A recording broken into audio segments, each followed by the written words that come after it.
Hello बच्चों, एक बार फिर से आप सभी का बहुत बहुत स्वागत है द्रोण स्कूल में। आई होप कि आप सभी की तैयारी बहुत ही जोर शोर से बहुत ही बढ़िया से चल रही होगी। क्योंकि एग्जाम बहुत ही नज़दीक है, इसलिए आपकी जो प्रिपरेशन होगी वो बिल्कुल पीक पे होगी। बिल्कुल भी टाइम वेस्ट नहीं कर रहे होगे, क्योंकि आपके पास है नहीं टाइम वेस्ट करने के लिए। बेटा गेस्ट पेपर्स मैं आपके सामने लगातार अपलोड कर रहा हूं, मतलब मॉडल पेपर्स तो अपलोड कर ही रहा था। ये गेस्ट पेपर है। गेस्ट पेपर कहने का मतलब क्या है कि ऐसे क्वेश्चन जो अनुमानित हैं, मतलब कि वो क्वेश्चन एग्जाम में आ सकते हैं।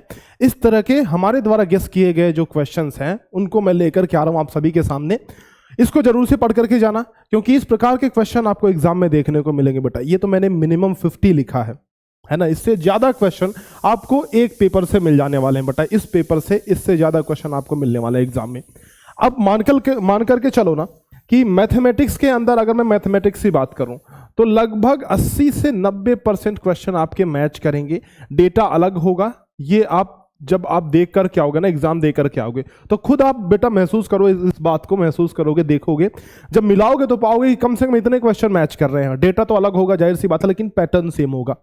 ठीक है, तो इस वीडियो को लास्ट तक देखना, स्टार्टिंग से लास्ट तक 2x की स्पीड पे देख लेना, 1.5 की स्पीड पे देख लेना, जिस पे तुम्हें कंफर्टेबल लगे उस स्पीड पे देख लेना, लेकिन पूरी देखना वीडियो। बेटा मेंटल एबिलिटी के क्वेश्चन सारे कराऊंगा, मैथमेटिक्स के और लैंग्वेज के सभी। जो हमारे पास 80 क्वेश्चन है, टोटल 80 क्वेश्चन कराने वाला हूं। इत्मीनान से, बड़े इत्मीनान से, आराम से करेंगे, कोई जल्दीबाजी नहीं है हमें, है ना। चलो स्टार्ट करते हैं बेटा। इस वीडियो को लास्ट तक देखना, अपने सभी दोस्तों के साथ शेयर भी कर देना एक बार, अपनी जिम्मेदारी निभाते हुए। बाकी हम लोग बढ़ते हैं, मेंटल एबिलिटी पे आते हैं। मेंटल एबिलिटी डायरेक्ट पहला जो हमारा पहला पार्ट है से स्टार्ट करते हैं बेटा। पहला पार्ट हमारा है ऑड मैन आउट, आप सभी को पता होता है। अच्छा एक चीज बता दूं ना यहाँ पे कि बहुत सारे बच्चे इस बात को लेकर के काफी परेशान रहते हैं कि क्या पहला पार्ट ऑड मैन आउट ही होगा या कुछ और हो सकता है। मैं आपको बताता हूं बेटा, देखो जब आपको क्वेश्चन पेपर मिलता है ना, मैं क्वेश्चन पेपर दिखाता हूं एक। जब आपको क्वेश्चन पेपर मिलता है ना तो इस तरह के आपके उसमें इस तरह से 16 पेजेस होते हैं टोटल। ठीक है, ये जो क्वेश्चन पेपर जो मेरे हाथ में है, यहां देखो बी लिखा हुआ है। यहां क्या लिखा हुआ है? बी लिखा हुआ है। बी कहने का मतलब कि ये सेट बी है।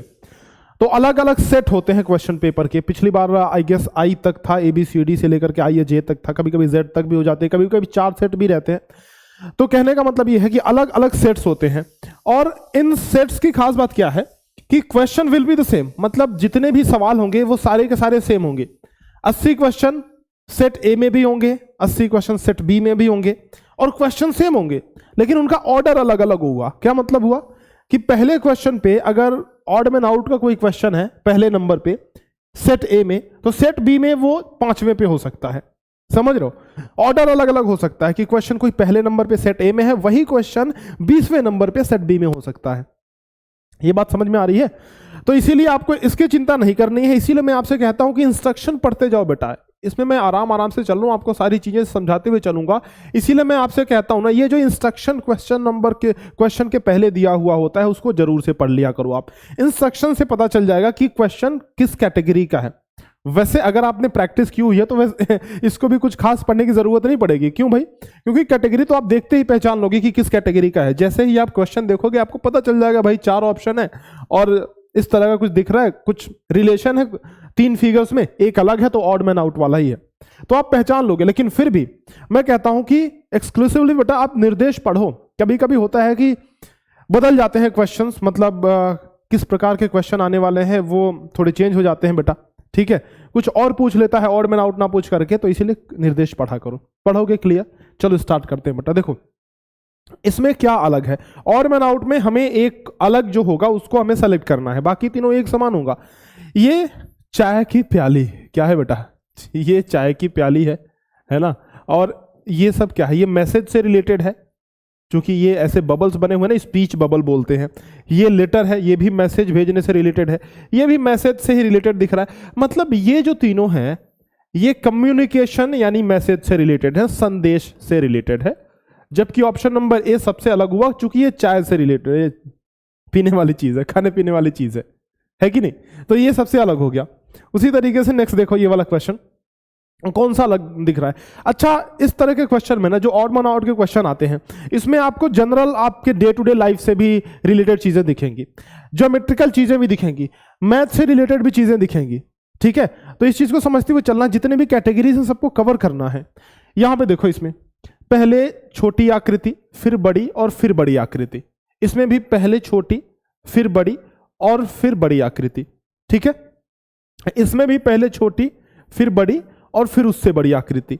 लेकिन अगर हम डी ऑप्शन की बात करें बेटा, तो डी ऑप्शन में आप देखो कि सबसे पहले एकदम बड़ी आकृति है, फिर छोटी और फिर छोटी। तो ये जो फिगर्स हैं बढ़ते हुए क्रम में है, छोटे से बड़े क्रम में, जबकि ये उल्टा है। तो ये अलग हुआ नहीं हुआ? बोलो, अलग हुआ पक्का? चलो let's move to the next question, question number 3। देखो बेटा इसमें क्या अलग दिख रहा है आपको। इसमें यहां पे परछाई इधर है, इसमें परछाई इधर है, इसमें ये जो शेडेड पार्ट है इधर है, इसमें बीच में है ना, तो ये सबसे अलग हो गया, है कि नहीं बेटा? आ जाओ अगले सवाल पे चलते हैं। देखो ये हमारी कार है, प्यारी प्यारी कार, और ये जो क्या है, ये पेट्रोल पंप है। क्या है बेटा? ये पेट्रोल पंप का साइन है, ठीक। और यहां पे इलेक्ट्रिसिटी लगा हुआ है, इसका मतलब आप थोड़ा कंफ्यूज मत हो ना। आपने देखा होगा कि इलेक्ट्रिक कारें आ गई हैं तो वो चार्ज होती हैं, है ना, तो उनके लिए चार्जिंग पॉइंट बनता है, ठीक है। और ये क्या है? रेंच है। रेंच कहने का मतलब क्या है? जिससे नल वल बनाते हैं, गाड़ी मोटर गाड़ी बनाते हैं। तो ये जो तीनों चीजें हैं वो मैकेनिक से रिलेटेड है, मतलब मिस्त्री से रिलेटेड है। ये कार को मिस्त्री बनाता है, ये पेट्रोल पंप खराब हो जाए तो मिस्त्री बनाता है, रेंच का काम जो है मिस्त्री करता है। मैकेनिकल चीजें हैं, है ना, कार से रिलेटेड ही चीजें हैं। जैसे ये तीनों चीजें कार से रिलेटेड, कार तो खुद ही कार है, कार का यूज मतलब इसका यूज भी कार में होता है, इसका भी यूज होता है। लेकिन ये छाता है, ये सबसे अलग दिख रहा है, इसलिए ऑप्शन नंबर ए हमारा करेक्ट होगा। देखो कितने बढ़िया लेवल के सवाल है। इसके पहले ज्योमेट्रिक वाला था, अभी कार वाला आया। सबसे पहला सवाल कौन सा था बताओ? सबसे पहला सवाल हमारा ये वाला, देखो कितना बढ़िया ये वाला था। इसमें भी कैटेगरी आपको अलग कैटेगरी का ये चीज है, इसीलिए हमने डिफरेंट कैटेगरी चीजें इसमें ऐड करने की कोशिश की है। ऐसा नहीं है कि एक ही कैटेगरी पे सारे सवाल, सारे क्वेश्चन एक ही कैटेगरी पे हम जो है इसमें पेस्ट कर दिया, ऐसा नहीं है बेटा। सारे जो सवाल हैं आपको डिफरेंट कैटेगरी के मिलेंगे, अच्छे सवाल मिलेंगे, है ना। और इस तरह के सवाल ही एग्जाम में पूछे जाते हैं आपसे। ये वो वाला हो गया, ये आपकी ज्योमेट्री वाली हो गई, ये भी ज्योमेट्री से रिलेटेड, ये फिर डे टू डे लाइफ से हो गई, है ना। आ जाओ पार्ट टू जो है, यानी कि भाग 2 जो हमारा है, ये सिमिलर फिगर यानी कि समान आकृति वाला भाग आ गया। समान आकृति मतलब सिमिलर फिगर, सिमिलर फिगर, ठीक बेटा। सिमिलर फिगर में क्या होता है बात आपको पता है। इंस्ट्रक्शन देखो, पढ़ लो इंस्ट्रक्शन क्या कह रहा है, जरा हिंदी इंग्लिश दोनों में दिया हुआ, पढ़ लो। अच्छा, इंग्लिश और हिंदी दोनों मीडियम के विद्यार्थियों के लिए ये जो सेशन है वो है, क्योंकि लास्ट में आप देखोगे मैथमेटिक्स के जो क्वेश्चन है वो सारे हैं इंग्लिश और हिंदी दोनों मीडियम में। जैसे इधर देख लो बेटा, मैथमेटिक्स एक बार मैं दिखा देता हूं आपको। अरे भाई रुक जाओ रुक जाओ रुक जाओ रुक जाओ रुक जाओ, हाँ देख लो। अरे भाई रुक जाओ रुक जाओ रुक जाओ रुक जाओ, ये देखो। अरे यार कहाँ गया कहाँ गया कहाँ गया, ज्यादा आगे चला गया क्या? ये देखो इंग्लिश हिंदी दोनों में है, ठीक है। तो आपको इधर उधर कहीं जाने की जरूरत नहीं है, पूरा करो, पूरा शुरू से लेकर के लास्ट तक बिल्कुल। आ जाओ भाई, ये पैटर्न वाला आ गया क्या? देखो तो सिमिलर फिगर में क्या करना है बेटा, इसके समान आकृति आपको ढूंढनी है। कौन सा दिख रहा है? ऑप्शन नंबर बी बिल्कुल सेम दिख रहा है, बाकी सब में कुछ ना कुछ अलग है। अगर डी की बात करें तो यहां पे थोड़ा अलग दिख रहा है। ये सी की बात करें बेटा तो ये ऐसे आके मिल रहा है, यहां पे सी में बिल्कुल खुला खुला सा है। ए के अंदर ये अंदर गोला नहीं है, तो ये ए अलग हो गया। बी वाला जो है हमारा सही आंसर ऑप्शन हो जाएगा। इसमें देखो थोड़ा बारीकी से ध्यान देने की जरूरत है इस चीज में। देखो इसमें इसकी एक आंख की पुतली गायब है, तो ये खत्म, स्टार नहीं रहेगा, यहां गोला रहेगा, ये भी खत्म। अब बचे ये और ये। देखो बेटा स्टार के अंदर यहां देखोगे तो पॉइंट है, डॉट है, जो कि हमें नहीं चाहिए। ऑप्शन सी सही होगा हमारा, समझ रहे हो। छठवें क्वेश्चन पे आ जाओ। देखो ये माइनस माइनस का साइन इधर ऊपर नीचे रहेगा, तो बी ऑप्शन में ऐसा है और डी ऑप्शन में ऐसा है। और यहां पे जीरो रहेगा, तो यहां पे जीरो नहीं है, option number D minus minus question mark zero और प्लस, ठीक है। समझ में आ रहा है? आ जाओ क्वेश्चन नंबर 7 पे चलते हैं। ये देखो similar question, similar kind of question. यहां पे आप सर्कल्स गिन लो, थोड़ी बारीकी के साथ गिनो और ध्यान से मुझको बताओ क्या तुम्हें ये चीज समझ में आ रही है। जरा गिन के बताओ बेटा। देखो यहां तो 2 सर्कल है जो कि हो ही नहीं सकता, तो ये तो वैसे ही खत्म हो गया। और यहां ये सर्कल सर्कल दिख रहा है, तो ये तो है ही नहीं बेटा। बीच में हमें एक स्टार चाहिए जो कि ऑप्शन नंबर बी में मिल रहा है। ए में एक डॉट है तो ए वाला नहीं होगा, बी ऑप्शन अपना हो गया करेक्ट ऑप्शन। समझ में आ रही है बात? तो 8 क्वेश्चन हमने कर लिए। पहला हमने किया odd man out and the second one just we have done is similar figure, मतलब समान आकृति का। ठीक है, अब आ जाओ नेक्स्ट, इधर देखो भाग 3 जो हमारा है, ये हमारा पैटर्न का क्वेश्चन है। पैटर्न, अगर आप निर्देश पढ़ना चाहो तो पढ़ो। प्रश्न संख्या 9 से 12 में बाईं ओर एक प्रश्न चित्र दिया गया है जिसका एक भाग लुप्त दर्शाया गया है, मतलब one of the part is missing, एक पार्ट गायब है। ऑब्जर्व करना है कि पैटर्न क्या बन रहा है, बाकी तीनों भाग में क्या पैटर्न है, द सेम पैटर्न, वही पैटर्न रहना चाहिए चौथे भाग में। ठीक है बेटा, तो वही पैटर्न चौथे भाग में रहना चाहिए। देखो यहां पे अब ये क्वेश्चन बहुत शानदार है। जब तुम पैटर्न बनाने बैठोगे, अगर तुम पूरा पैटर्न बना रहे हो कंप्लीट, जैसे बना हुआ है वैसे बनाओगे तो फंस जाओगे। कैसे करना है मैं समझाता हूं, जस्ट यहां फोकस करो बेटा। देखो ये ऊपर की तरफ इसका मुंह है, इसका मुंह इधर की तरफ था, तो पहले इधर फिर ऊपर फिर इधर, तो इसका मुंह नीचे की तरफ होगा। बोलो बेटा बात सही है, बोलो बात सही है। इसका मुंह नीचे की तरफ होगा, तो इनमें से कौन सा ऑप्शन आपको दिख रहा है नीचे की तरफ? ऑप्शन नंबर बी, जाहिर सी बात है, दैट्स वेरी ऑब्वियस, है कि नहीं? सो देखो ऑप्शन नंबर बी हमारा सही हो गया। अब बढ़ते हैं नेक्स्ट क्वेश्चन पे। ये देखो इसमें क्या पैटर्न आएगा। देखो एक बात तो भाई पक्की है कि ये लाइन ऐसी बनेगी, इतनी बात से सहमति रखते हो ना? जो यू एग्री? ये वाली लाइन ऐसी बनेगी, तो ऐसी लाइन बेटा इसमें है और इसमें है, इसमें तो लाइन ऐसी ऐसी है, तो भाई तुम जाओ, तुम खत्म, तुम्हारी हमारे जिंदगी में कोई जरूरत ही नहीं है।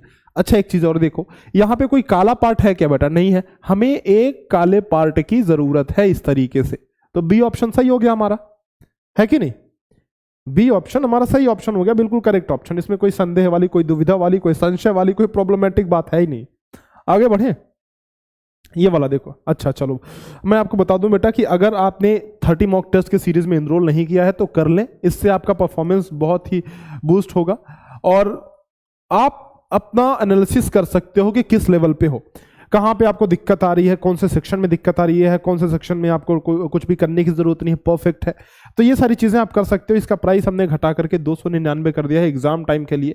तो अभी अगर आप ये वीडियो एग्जाम टाइम पे देख रहे हो तो ये प्राइस आपको कम मिलेगा, फिर प्राइस वही देखने को मिलेगा। द्रोण स्कूल का ऐप डाउनलोड करना, जहां पे 30 मॉक टेस्ट और 50 मॉडल पेपर की सीरीज है, तो इसमें जरूर से एनरोल करके अपना बेहतरीन प्रदर्शन दे। ठीक है, आ जाओ इस क्वेश्चन में देखते हैं बेटा।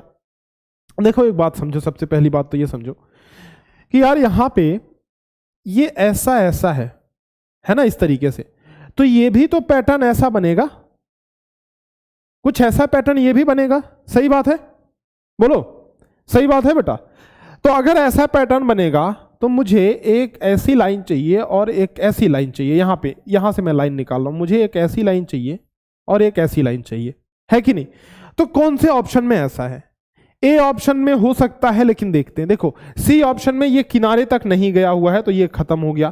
डी ऑप्शन में देखो तो ये ऊपर चला गया, जबकि इसको इधर जाना चाहिए था ना, तो डी ऑप्शन भी खत्म हो गया, गायब हो गया। अगर मैं बी ऑप्शन में देखूं तो ये नीचे आ रहा है, जबकि इसको इधर जाना चाहिए था। देखो इसके हिसाब से इसको इधर आना चाहिए था, ऐसे ये नीचे आ रहा है, ये भी खत्म हो गया। ऑप्शन ए ही सही हो जाएगा। देखो इधर है और एक दोनों, ये दो लाइन्स इधर है। तो आप समझो यहां पे क्या हमें एक पैटर्न को पूरा करने के लिए पूरा पैटर्न बनाना पड़ता है? बोलो नहीं, हमें पूरा पैटर्न नहीं बनाना पड़ता है, हमें कुछ एक लाइंस को ट्रेस करनी होती है। जैसे यहां देखो, यहां पे हमने ये वाली लाइन ट्रेस की और ऐसे ऐसे पूरा हमारा फिगर पता चल गया कि कौन सा बनेगा। इसके पहले वाले में भी कुछ ऐसा ही सीन था, मतलब इसके पहले वाले में भी देखो, क्या हमने ये पूरा पैटर्न बना के देखा? क्या हमने ये सर्कल बनाया, ये वाला सर्कल बनाया? नहीं बनाया। क्यों नहीं बनाया? क्योंकि एक लाइन से जब हमारा काम चल जाने वाला है तो हम इतनी मशक्कत, इतनी मेहनत क्यों करें? बोलो, मेहनत करने का ज्यादा जज्बा है क्या बेटा? अरे स्मार्ट मेहनत करो, स्मार्ट मेहनत से आजकल तैयारी होती है और स्मार्ट मेहनत से बच्चे पास होते हैं। वो कछुआ और खरगोश वाली कहानी पुरानी हो गई। अब क्या है, पहले क्या था, slow and steady wins the race. पहले जो धीरे चलता था और लगातार चलता था वो रेस जीतता था। आजकल fast and steady wins the race, मतलब जो तेज चलता है और लगातार चलता है, स्मार्टली काम करता है। समझ रहे हो? तो टेक्निक्स अपनी चेंज करो एंड कछुए और खरगोश वाली कहानी जो है उसको इतना सीरियसली मत ले लो बेटा। कछुआ है वो, है ना, और कछुआ धीरे चलेगा तो हारेगा ही, एक कहानी में जीत गया बस वो। इधर आओ, देखो इधर, इसमें पैटर्न हमें बनाना है। तो ये जो पैटर्न हमने इसको पूरा कर दिया, उसके बाद एक ऐसा देखो इस तरीके से हमने बना दिया, कौन सा ऑप्शन दिख रहा है? ए ऑप्शन सीधे सीधे दिख रहा है, बोलो बेटा। तो पैटर्न वाला कर लोगे। गुरुजी का जंतर क्या कहता है पैटर्न में कि बस जिस लाइन की आवश्यकता हो, जिस पॉइंट की आवश्यकता हो, जिस कर्व की आवश्यकता हो, बस उसको ट्रेस करो, सभी को ट्रेस करने की जरूरत आपको नहीं है। ठीक है बेटा, सबको ट्रेस करने की जरूरत नहीं है, जिसकी जरूरत है बस उसी को ट्रेस करो और आपका आंसर आ जाएगा। आगे बढ़े, आ जाओ जी। ये देखो नेक्स्ट क्या कहता है। नेक्स्ट ये सीरीज वाला अपना क्वेश्चन आ गया। सीरीज कहने का मतलब क्या हुआ, जरा पढ़ो, निर्देश पढ़ो। प्रश्न संख्या 13 से 16 में ऊपर की तरफ 3 प्रश्न चित्र दर्शाए गए हैं तथा चौथे चित्र में प्रश्न चिन्ह दिया गया है। प्रश्न चित्र श्रेणी क्रम में है, मतलब सीरीज में है। देखो सीरीज में है, question figures are in series. Find out the figure from among the answer figures given on the lower side which replaces the question mark for the fourth figure। मतलब आपको क्या कह रहा है समझो, ये आपको दिख रहा है बेटा। कहने का मतलब ये है, ये किसी न किसी एक सीरीज में है। सीरीज होने का मतलब क्या होता है, ये कोई चीज आगे बढ़ रही है, कोई चीज पीछे जा रही है, किसी चीज में बढ़ोतरी हो रही है, किसी चीज में कमी हो रही है, कोई चीज रोटेट होते हुए जा रही है, किसी चीज में कुछ गायब हो रहा है, किसी चीज में कुछ जुड़ रहा है। तो ये सीरीज एक है कि नहीं? तो सीरीज में इसमें क्या सीरीज फॉलो हो रहा है, देखो बेटा। ये कुल कितने थे, 1 2 3 4 5 6 7 8 9 10 11 12 13 14 15 16 16 है। तो हमने 16 में 4 का भाग दिया तो मुझे 4 मिल गया। ठीक है, अब मैंने 4 में 2 का भाग दिया तो मुझे 2 मिल गया। अब देखो बेटा, पहले तो हमने 4 का भाग दिया था, फिर हमने 2 का भाग दिया, फिर किसका भाग देंगे, 1 का भाग देंगे, है ना। 4 का आधा 2 और 2 का आधा 1, यानी अब हम लोग क्या करेंगे, 2 में 1 का भाग देंगे तो हमें 2 ही मिलेगा। तो ऑप्शन नंबर बी हमारा सही होगा। ए क्यों नहीं होगा मास्टर? क्योंकि ए में ये दोनों जो सर्कल्स हैं वो इस तरह से खड़े हैं, जबकि हमें ऐसे लेटा हुआ चाहिए, तो बी ऑप्शन सही होगा। अब तुम बताओ जरा कमेंट सेक्शन में अभी के अभी लिख के कि कितने बच्चे ऐसे हैं। ईमानदारी से बताना बेटा, बिल्कुल ईमानदारी से। देखो यहां कोई नहीं देखने वाला है, तुम्हें ऊपर वाला देख रहा है। ईमानदारी से बताना जरा कि कितने बच्चे ऑप्शन नंबर डी चूज किए थे। कितने बच्चे, ईमानदारी से बताओ बेटा कमेंट सेक्शन में जरा लिख करके कि कितने बच्चे ये ऑप्शन नंबर डी चूज किए थे। जरा कमेंट सेक्शन मुझे लिख करके बताओ कि मास्टर हमने यहाँ पे गलती कर दी और अब बात समझ में आ गई। ठीक है, इस क्वेश्चन में बहुत बच्चे जो है गलती करते हैं और शायद तुमने भी ये गलती करी होगी बेटा, है ना। तो अगर ये गलती हुई है तो मुझे बताओ जरा कमेंट सेक्शन में लिख करके। Let's move to the next question. Question number 14 देखो बेटा, क्या सीरीज है जरा देखो। सबसे पहले तो बात यह है कि ये इधर की तरफ है और ये रोटेट होकर के इधर की तरफ गया, ऊपर की तरफ आ गया। ठीक है, फिर ये रोटेट होकर के इधर आया और बाएं तरफ आ गया, वापस ये रोटेट होकर के नीचे की तरफ आ जाएगा। सही बात है, ये फिर जो है रोटेट होकर के नीचे की तरफ आ गया बेटा, है कि नहीं। रोटेट होकर के नीचे आ गया। अब बात ध्यान से सुनो, नीचे की तरफ तीर होगा, ये तो बात बिल्कुल पक्की है। तो ऑप्शन बी में से और ऑप्शन डी में से एक हो सकता है, लेकिन कौन सा होगा? सबसे पहले बाहर सर्कल है, फिर बाहर ये वाला आ गया, फिर बाहर सर्कल, तो फिर बाहर स्क्वायर ही आएगा। तो ऑप्शन नंबर डी ही हमारा सही आंसर होगा। क्योंकि इसमें बाहर सर्कल है तो ये हमारा सही ऑप्शन नहीं होगा। ठीक है, बात समझ रहे हो बेटा? चलो let's move to the next question and question number 15। देखो यहां पे क्या है कि जो लाइनें ये कोने से निकल करके बीच में आती थी, देखो कॉर्नर से निकल रही है और बीच में आ रही हैं। ये लाइन जो है अब साइड से निकल करके बीच में इस चीज को ज्वाइन कर रही है। तो यहां भी ये लाइन कोने से निकल करके बीच में आ रही है बेटा। तो अगले वाले ट्रायंगल में क्या होगा? ट्रायंगल तो ऊपर ही रहेगा, लेकिन जो लाइन है ना वो साइड से निकल करके बीच को, सेंटर को ज्वाइन करेंगी। तो ऑप्शन बी हमारा सही ऑप्शन इस केस में हो जाएगा। बात समझ रहे हो? सबसे पहले ये लाइन कॉर्नर से निकल रही थी, फिर ये लाइन इधर की तरफ मुड़ गई, लाइन बीच से निकल करके सेंटर को ज्वाइन कर रही है। तो ऑप्शन बी हमारा सही ऑप्शन यहां पे हो गया। Got it?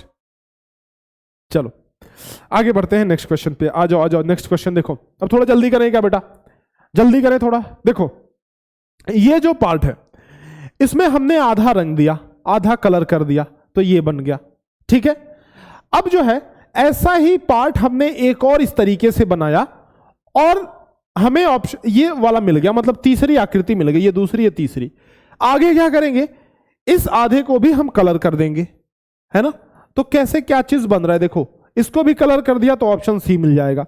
सबसे पहले हम लोग क्या करें, एक ये फिगर है हमारे पास, आधे को कलर कर दिया, ये बन गया। इसी तरह का एक और फिगर हमने ऐसा लिटा करके बनाया और आधा फिर आगे कलर कर देंगे तो ऑप्शन सी मिल जाएगा। तो पहले तो फिगर बन रहा है, फिर वो कलर हो रहा है ना? नहीं, इसमें पहले कलर हुआ, फिर एक नया फिगर बना, तो फिर वो कलर हो जाएगा। बात समझ रहे हो बेटा? तो इसीलिए ऑप्शन नंबर सी हमारा राइट आंसर करेक्ट होगा। ये देखो भाग 5 में आ जाओ। ये कौन सा है? हमारा एनालॉजी का आ गया सेक्शन। एनालॉजी मतलब क्या हुआ बेटा?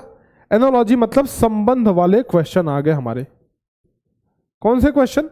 संबंध वाले क्वेश्चन। संबंध वाले क्वेश्चन में क्या कहता है क्वेश्चन, जरा सुनो। कह रहा है बेटा इन दोनों के बीच में जो रिलेशन है, जो संबंध है, वही संबंध इसमें और इसमें भी होना चाहिए। तो भाई यहां पे क्या आएगा ये आपको बताना है। ठीक है, 1 2 3 4 लाइन, या तो ऐसे कर लो बेटा या ऐसे करो। सुनो, ये जो लाइंस है ना, इनके कॉर्नर को हमने ज्वाइन कर दिया है। क्या कर दिया है? इनके कॉर्नर को इस तरीके से हमने ज्वाइन कर दिया है। ठीक है, तो ये वाला बन गया। अब इस लाइन के एंड्स को, जो सारे निकले हुए किनारे हैं ना, जो सारे एंड्स हैं, उनको ज्वाइन करोगे तो ऑप्शन डी मिलेगा, नहीं मिलेगा? बोलो, सही बात है। तो अगर हम इन लाइंस के सभी किनारों को, मतलब सभी एंड्स को, सभी लास्ट पॉइंट्स को अगर ज्वाइन कर देते हैं तो ऑप्शन नंबर डी हमको मिल गया। अगर इनमें सभी के लास्ट पॉइंट को ज्वाइन कर देते हैं तो ये वाला मिल रहा है। उसी तरीके से ऑप्शन डी हमारा करेक्ट हो जाएगा। आ जाओ क्वेश्चन नंबर 18। देखो इसमें क्या संबंध है बेटा? अगर मैं यहां पे मिरर रख दूं, क्या रख दूं? मिरर रख दूं, दर्पण रख दूं, तो इसका मुंह देखो इधर की तरफ है, तो इसका मुंह उल्टा हो गया। यानी जब मैंने यहां मिरर रखा तो ये जो चीज थी पलट करके ऐसे हो गई। हुई बेटा? तो भाई ये quack quack quack quack quack quack बत्तख आ गया हमारे पास। इसका वो मुंह अगर इधर की तरफ है तो इसमें कैसा हो जाएगा? कुछ ऐसे बन जाएगा, जैसे भी बनेगा बेटा ऐसे बना लो। ठीक, तो इधर की तरफ इसका मुंह होगा। ऑप्शन नंबर सी, चोंच जो है इधर की तरफ होगी, इधर की तरफ, है ना? सी ऑप्शन करेक्ट ऑप्शन होगा हमारा। आगे बढ़ते हैं नेक्स्ट क्वेश्चन पे। देख लो, ये देखो अगला सवाल करो, इसको जरा करो और मुझे कमेंट सेक्शन में लिख करके बताओ। Just let me know in the comment section below बेटा। जल्दी से फटाक से मुझे कमेंट सेक्शन में लिख करके बताओगे। इसका मैं आंसर नहीं देने वाला हूं, आप सभी कमेंट सेक्शन में लिख करके बताओगे। यार तुम लोग बड़े आलसी हो गए हो। सुनो, कमेंट सेक्शन में लिखो बेटा, अच्छे से लिखो, एक्सप्लेन करके, बिल्कुल एक्सप्लेनेशन के साथ कि कौन सा आंसर होगा और क्यों होगा ये भी आपको लिखना है। कौन सा होगा ये भी लिखना है और क्यों ऐसा आप कह रहे हो, this should be also mention in the comment section. ठीक, आ जाओ। ये लग रहा है कुछ दिमाग? देखो ये टावर है ना? टावर देखो बेटा, अरे बड़े बड़े टावर होते हैं, ये तो छोटकू सा टावर है। और ये मोबाइल है, तो टावर का संबंध मोबाइल से है, तो धनुष का संबंध किससे होगा बेटा? तीर से होगा। ऑप्शन नंबर बी करेक्ट है कि नहीं? राम जी वाला धनुष, और उसका संबंध किससे? तीर से। आ जाओ क्वेश्चन नंबर 21 में चलते हैं। कौन सा होगा? ज्योमेट्रिकल फिगर कंप्लीशन, ज्यामितीय चित्र को पूरा करने वाला पार्ट आ गया, भाग 6। देखो ये देखो क्या करना है इसमें। देखो जो क्वेश्चन फिगर है वो इधर दिया हुआ है, यानी कि प्रश्न आकृति, इधर आंसर सारे दिए हुए हैं। तो इस प्रश्न आकृति में हमको कंप्लीट करना है, जोड़ करके कोई सा भी ऑप्शन डाल करके इधर कंप्लीट करना है, ताकि ये पूरा बन जाए, कंप्लीट बन जाए। तो देखो ऐसे हमने किया, ऐसे किया, ऐसे किया और ऐसे किया। ठीक है, यहां अगर इसको कंप्लीट करना चाहते हैं तो ऐसा, ऐसा और ऐसा, ऐसा, ऐसा और ऐसा। तो हमारा आंसर कौन सा मिलेगा बेटा? देखो ऐसा किस ऑप्शन में दिख रहा है आपको, जरा मुझे बता दो मुन्ना, फटाक से बता दो। ऐसा किस ऑप्शन में दिख रहा है आपको? कौन सा ऑप्शन दिख रहा है? बोलो बेटा, बोलो। ऑप्शन नंबर बी को चूज कर लें? हाँ जी मास्टर, ये बिल्कुल ऐसा ही है, अगर इसमें फिट कर दोगे तो वो फिट बैठ जाएगा। ठीक है, आ जाओ नेक्स्ट क्वेश्चन पे चलते हैं। ये देखो 22 करो बेटा, मुझे कमेंट सेक्शन में लिख करके बताओ फटाक से सभी लोग। देखो इसमें क्या है, इसको जब फिट करने जाओगे ना बेटा तो कौन सा फिट होगा? ये तो नहीं होगा, थोड़ा ये फ्लैट है, बिल्कुल हमें अंदर तक चाहिए ना, थोड़ा अंदर तक चाहिए। तो ऑप्शन नंबर सी वाला, ये डी वाला भी नहीं होगा बेटा। ऑप्शन नंबर सी जाकर के देखो, यहाँ पे फिट हो जाएगा, क्योंकि ये ऐसा है ना, ये बिल्कुल सीधा है तो ये नहीं होगा, ये जाकर के इधर फिट होगा। देखो इसमें थोड़ी बारीकी से आपको देखना होगा, ध्यान से, अच्छे से। इसमें देखो, इसमें बेटा आप देखो ध्यान से। अगर एक चीज मैं आपको बताऊं तो ये जो चीज है ना, ये सबसे पहले तो यहां से आप ऐसा करो बेटा, ऐसा बनाओ, है ना? ये चीज और ये चीज, ठीक है। अब आप देखो, अब आप देखो कि ये जो फिगर है ये कैसा फिगर बन रहा है, उससे मैच करने की कोशिश करो पूरा बेटा, पूरा मैच करो। देखो इस फिगर को अगर तुम मैच करोगे इधर से, अच्छा कुछ वैसा भी होता है क्या बाल्टी वाला, मेरे ख्याल से, रुक जाओ रुक जाओ रुक जाओ जरा, नहीं ना ना, वैसा जो मैं सोच रहा हूँ वैसा कुछ नहीं है, एक कलर भरने वाला, अच्छा हाँ हाँ ये तो है कलर भरने वाला बेटा, कुछ है क्या ऐसा इसमें? हाँ अरे वाह, ये तो हमको पता ही नहीं था बेटा, ये सही है, ये बहुत सही है। तो देखो ये वाली जो चीज है ना, अरे ये अकेले मतलब उठ करके जाएगा, तो कोई बात नहीं बेटा। मतलब आप देखो कि ये किधर दिख रहा है, बताओ कौन से ऑप्शन में दिख रहा है? अगर मैं ऑप्शन नंबर ए कहूं तो बात मानोगे? नहीं नहीं मास्टर हम बात नहीं मानेंगे, चूंकि ये बड़ा होना चाहिए तो ये नहीं होगा। ऑप्शन नंबर बी क्या सही होगा बेटा? मास्टर लग तो रहा है, हाँ जी बेटा बी ऑप्शन सही हो जाएगा। क्यों? क्योंकि बिल्कुल ऐसा ही है बी ऑप्शन, डी वाला सही नहीं होगा क्योंकि डी में ये आगे तक नहीं जा रहा है, सी में नहीं सही होगा क्योंकि सी में ये तिरछा है, ठीक है। तो इसमें हमारा ऑप्शन नंबर बी सही हो गया। आगे बढ़े, आ जाओ 24 देखो बेटा, 24 में देखो आप कि इसमें ये कुछ ऐसा है, ठीक है, ये कुछ ऐसा है 24 में देखो बेटा, 24 में कुछ ऐसा है। देखो अब इसको अगर मैं देखूं तो ये कहां पे मिल रहा है मुझे, देखो बेटा ऐसा कहां पे मिल रहा है, option A B C D. अब इसमें तुम कंफ्यूज हो गए, क्यों? बहुत सारे बच्चे सोचेंगे ऑप्शन ए हो जाए, मार दें क्या, ए ऑप्शन कर दें क्या, लेकिन कंफ्यूजन होगा, सी वाले ऑप्शन में तो होगा ही नहीं, डी तो होगा ही नहीं, तो ये दोनों तो खत्म हो गए। बात बेटा अटक जा रही है ए और बी के अंदर। तुम जब बी को देखोगे ना तो बी तो सोचोगे कि उल्टा है भाई, इधर से तो फिट होगा नहीं, लेकिन ए को देख करके सोचोगे कि मास्टर ये मुझे ऐसा लग रहा है आगे तक होना चाहिए। बिल्कुल सही जा रहे हो बेटा, ये आगे तक होना चाहिए, ये बिल्कुल फिट नहीं होगा, तो इसको रोटेट करके, इसको घुमा करके, इस तरीके से इसको घुमा करके फिट करना होगा। तो जब इसको घुमा करके फिट करोगे तो ऑप्शन नंबर हमारा बी मिल जाएगा इसमें, ठीक है। ये बी ऑप्शन जो है बेटा ये करेक्ट होगा। बात आ रही है कि नहीं समझ में? जब इसको घुमा करके फिट करोगे तो ऑप्शन नंबर बी हमारा करेक्ट हो जाएगा। You got it? चलो गुड, नेक्स्ट पे चलते हैं, अगले सवाल पे चलते हैं। क्वेश्चन नंबर 25, इधर आ जाओ। ये कौन सा है, ये कौन सा है बेटा? कह रहा है कि पार्ट नंबर 7 में दर्पण प्रतिबिंब यानी कि मिरर इमेज वाला क्वेश्चन आ गया। मैं निर्देश ज्यादा पढ़ नहीं रहा हूं, मिरर इमेज में। अच्छा मिरर इमेज में बेटा हमने आपको टेक्निक बताई है, मिरर इमेज में क्या टेक्निक बताई है बताओ? मिरर इमेज में हमने टेक्निक आपको ये बताई है कि आपको ना किसी एक लाइन को, किसी एक पॉइंट को ट्रेस करना है। जो चीज मिरर के सबसे सामने होती है उसका इमेज सबसे पहले बनता है, और जो चीज मिरर से सबसे दूर होती है उसका इमेज भी मिरर से सबसे दूर बनता है। मतलब ये अगर ये मिरर है, ये दर्पण है, तीन बातों का ध्यान रखना है बेटा, मैं बता रहा हूं आपको मिरर इमेज वाले में खास करके। पहला ये कि मिरर का पोजीशन देखना है आपको, मिरर का पोजीशन देखना है, क्योंकि कभी कभी होता है मिरर ऊपर रखा होता है, कभी कभी मिरर नीचे रखा होता है, कभी दाहिने कभी बाएं, ठीक है। तो मिरर का पोजीशन देखना है कि कहां पे रखा हुआ है। ऊपर रखा है मिरर, किसी ऑब्जेक्ट के, किसी वस्तु के अगर मिरर ऊपर रखा है तो उस हिसाब से इमेज बनेगा। अगर मिरर दाहिने रखा हुआ है तो उस हिसाब से इमेज बनेगा। अगर मिरर बाएं रखा हुआ है तो उस हिसाब से, नीचे रखा हुआ है तो उस हिसाब से, ठीक है। तो सबसे पहला काम आपको पोजीशन देखना है कि मिरर का पोजीशन कहां है। दूसरा काम बेटा क्या करना है आपको, लाइन या पॉइंट को ट्रेस करना है। मतलब अभी समझाऊंगा आपको, ट्रेस करना है। और तीसरा पॉइंट आपको ध्यान में रखना है बेटा कि जो आकृति मिरर के नजदीक होगी, मिरर के नजदीक होगी,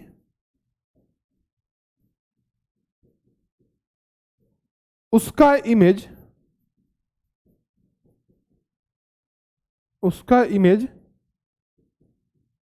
मिरर के पास बनेगा, मिरर के पास बनेगा। ये बात समझ रहे हो? तो ये 3 पॉइंट्स आपको नोट करना है, ठीक है बेटा। ये तीनों पॉइंट्स ध्यान में रखना है। सबसे पहले तो जैसे ही आपके सामने क्वेश्चन आए, सबसे पहले पॉइंट को देखना है कि क्या भाई मिरर का पोजीशन ऊपर है, नीचे है, दाएं है, बाएं है, ये देख लेना है। उसके बाद लाइन या पॉइंट को ट्रेस करो कि कौन सी लाइन किधर जा रही है।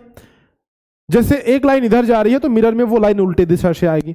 इसी में देख लो, इस वाले में देख लो तुम, इसमें देखो ये कहां गया, ये क्वेश्चन देखो इसमें। अगर देखो बेटा इसमें आप अच्छे से ध्यान से देखो तो ये तीर इधर की तरफ जा रहा है तो मिरर में तीर इधर की तरफ आएगा, ये बात क्लियर है। अब तुम ये देखो कि सिर्फ और सिर्फ एक लाइन हमने ट्रेस करी, बाकी कुछ नहीं किया हमने। ये सिर्फ एक लाइन इधर जा रही है, हमने कहा जी मिरर इधर रखा हुआ है तो ये लाइन इधर से जाएगी, तो बस एक लाइन के सहारे, बस इस एक लाइन के सहारे हमने ये ट्रेस कर लिया कि कौन सा ऑप्शन हमारा बनेगा। देखो कैसे, डी वाला ही सिर्फ एक ऐसा ऑप्शन है जिसमें लाइन, ये जो तीर है ना, ये इधर की तरफ जा रही है। And rest of the option में, बाकी सभी में देखो तीर कहीं नीचे जा रहा है, कहीं इधर जा रहा है, कहीं ऊपर जा रहा है, तो ये सही आंसर नहीं होगा अपना। सिर्फ अपना डी ऑप्शन है जिसमें लाइन जो है ये तीर इधर की तरफ जा रही है, इसीलिए डी ऑप्शन अपना करेक्ट ऑप्शन हो गया बेटा। ठीक है, डी ऑप्शन अपना करेक्ट ऑप्शन हो गया। आगे बढ़े, आ जाओ नेक्स्ट चलते हैं। नेक्स्ट क्वेश्चन पे चलने से पहले मैं बता दूं बेटा कि अगर आप अगले साल की तैयारी कर रहे हैं या कभी भी नवोदय विद्यालय की तैयारी करना चाहते हैं तो ये हमारा अर्जुन बैच है। Arjun batch complete recorded batch है। कहने का मतलब यह है कि अर्जुन बैच में आपको वो सारे वीडियो लेक्चर्स, वो सारे स्टडी मटेरियल्स, वो सारे टेस्ट वगैरह सब कुछ इसके अंदर दे दिया जाएगा जो नवोदय विद्यालय के एंट्रेंस एग्जाम के लिए रिक्वायर्ड है। मतलब ये कंप्लीट एक साथ सारे मटेरियल आपको दे दी जाएंगे उसमें। आप अपने हिसाब से जब मर्जी, अगर आपके गाइडेंस के लिए कोई है, आपके माता पिता हैं, आपके बड़े भाई बहन हैं जो ऑलरेडी एग्जाम दे चुके हैं, तो उनके गाइडेंस में रह करके पढ़ सकते हो। ये आपको कंप्लीट रिकॉर्डेड बैच मिल जाएगा। अर्जुन बैच जो है ये हमारा रिकॉर्डेड बैच है, तो आप इसमें ज्वाइन करके, आप इसमें एनरोल करके अपनी अच्छे से प्रिपरेशन कर सकते हो। इसका जो प्राइस है 1999 नहीं 1499 हमने कर दिया है।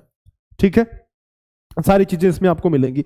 बाकी अगर आप एक सीरीज से, एक सीक्वेंस में, एक शेड्यूल टाइम पे नवोदय विद्यालय की तैयारी करना चाहते हो तो आप नवोदय अल्फा बैच ज्वाइन कर सकते हो। इसमें डेली आपको एक एक दो दो लेक्चर्स दिए जाएंगे और बताया जाएगा कि आज ये पढ़ना है, आज ये पढ़ना है। डेली आपको उस हिसाब से पढ़ाई करनी है। एक बैच की तरह प्रॉपर, जैसे ऑफलाइन बैचेस चलते हैं वैसे क्लासेस इसमें चलेंगी।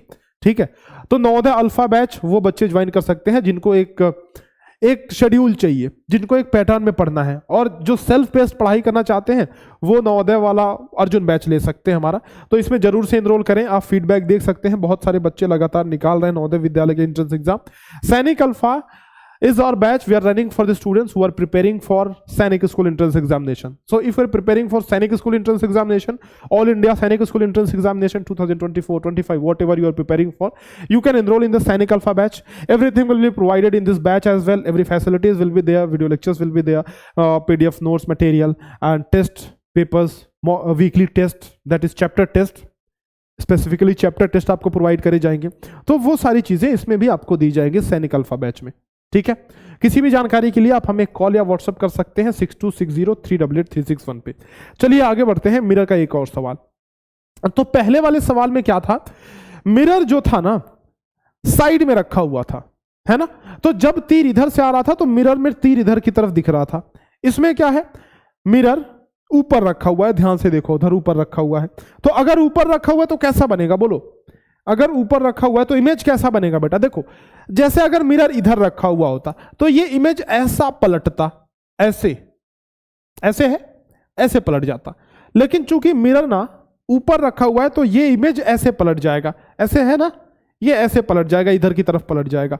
तो जब इसको ऐसे पलटोगे तो बिल्कुल ऐसा ही दिखेगा, कुछ भी इसमें चेंज नजर नहीं आएगा बेटा, आपको जैसा है वैसा ही दिखेगा ये।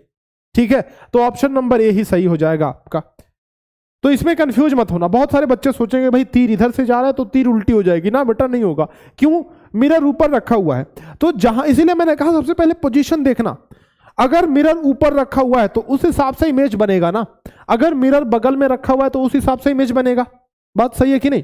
तो जहां मिरर रखा होगा उस हिसाब से आपका इमेज बनेगा। यहां ऊपर रखा है इसीलिए हम लोग का जो पोजीशन है वो चेंज हो गया और हमारा आंसर भी चेंज हो गया। यहां देखो बेटा, क्योंकि पंखुड़ी का डायरेक्शन इधर है कि नहीं, इधर ऐसा ऐसा, तो इसमें उल्टा हो जाएगा, इधर की तरफ ऐसा ऐसा ऐसा ऐसा। कौन सा ऑप्शन होगा बोलो। देखो ऑप्शन ए और ऑप्शन डी वैसा है, लगभग लगभग, मतलब पूरी तरह से exactly they are not the same, लेकिन लगभग लगभग वैसा है। अगर ऑप्शन ए में हम लोग देखें ना तो ए वाले में देखो ये कर्व है जो कि हमें नहीं चाहिए, हमें एक कॉर्नर चाहिए, कोना चाहिए, तो इसीलिए ऑप्शन डी हमारा सही होगा। ठीक है बेटा, इसमें हमारा ऑप्शन नंबर डी करेक्ट होगा, सही होगा। आगे बढ़े, आ जाओ। देखो इसमें क्या है, फिर हमने मिरर इधर रख दिया बेटा, ठीक है। पिछले वाले में मिरर कहां था, इधर था, इसमें भी मिरर इधर ही है।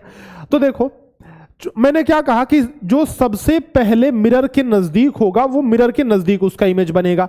एक बात और समझो बेटा, क्योंकि मिरर यहां पे रखा है ना हमने, तो इसको जब पलटेंगे तो कुछ इस तरीके से बनेगा, इस तरीके से ये पलटेगा। तो अगर मैं इसको एक ऐसे डब्बा मान लूं तो ये डब्बा भी ऐसा ही बनेगा, ये ऐसे थोड़ी ना बन जाएगा। तो ए गलत हो गया, बी गलत हो गया, ठीक है।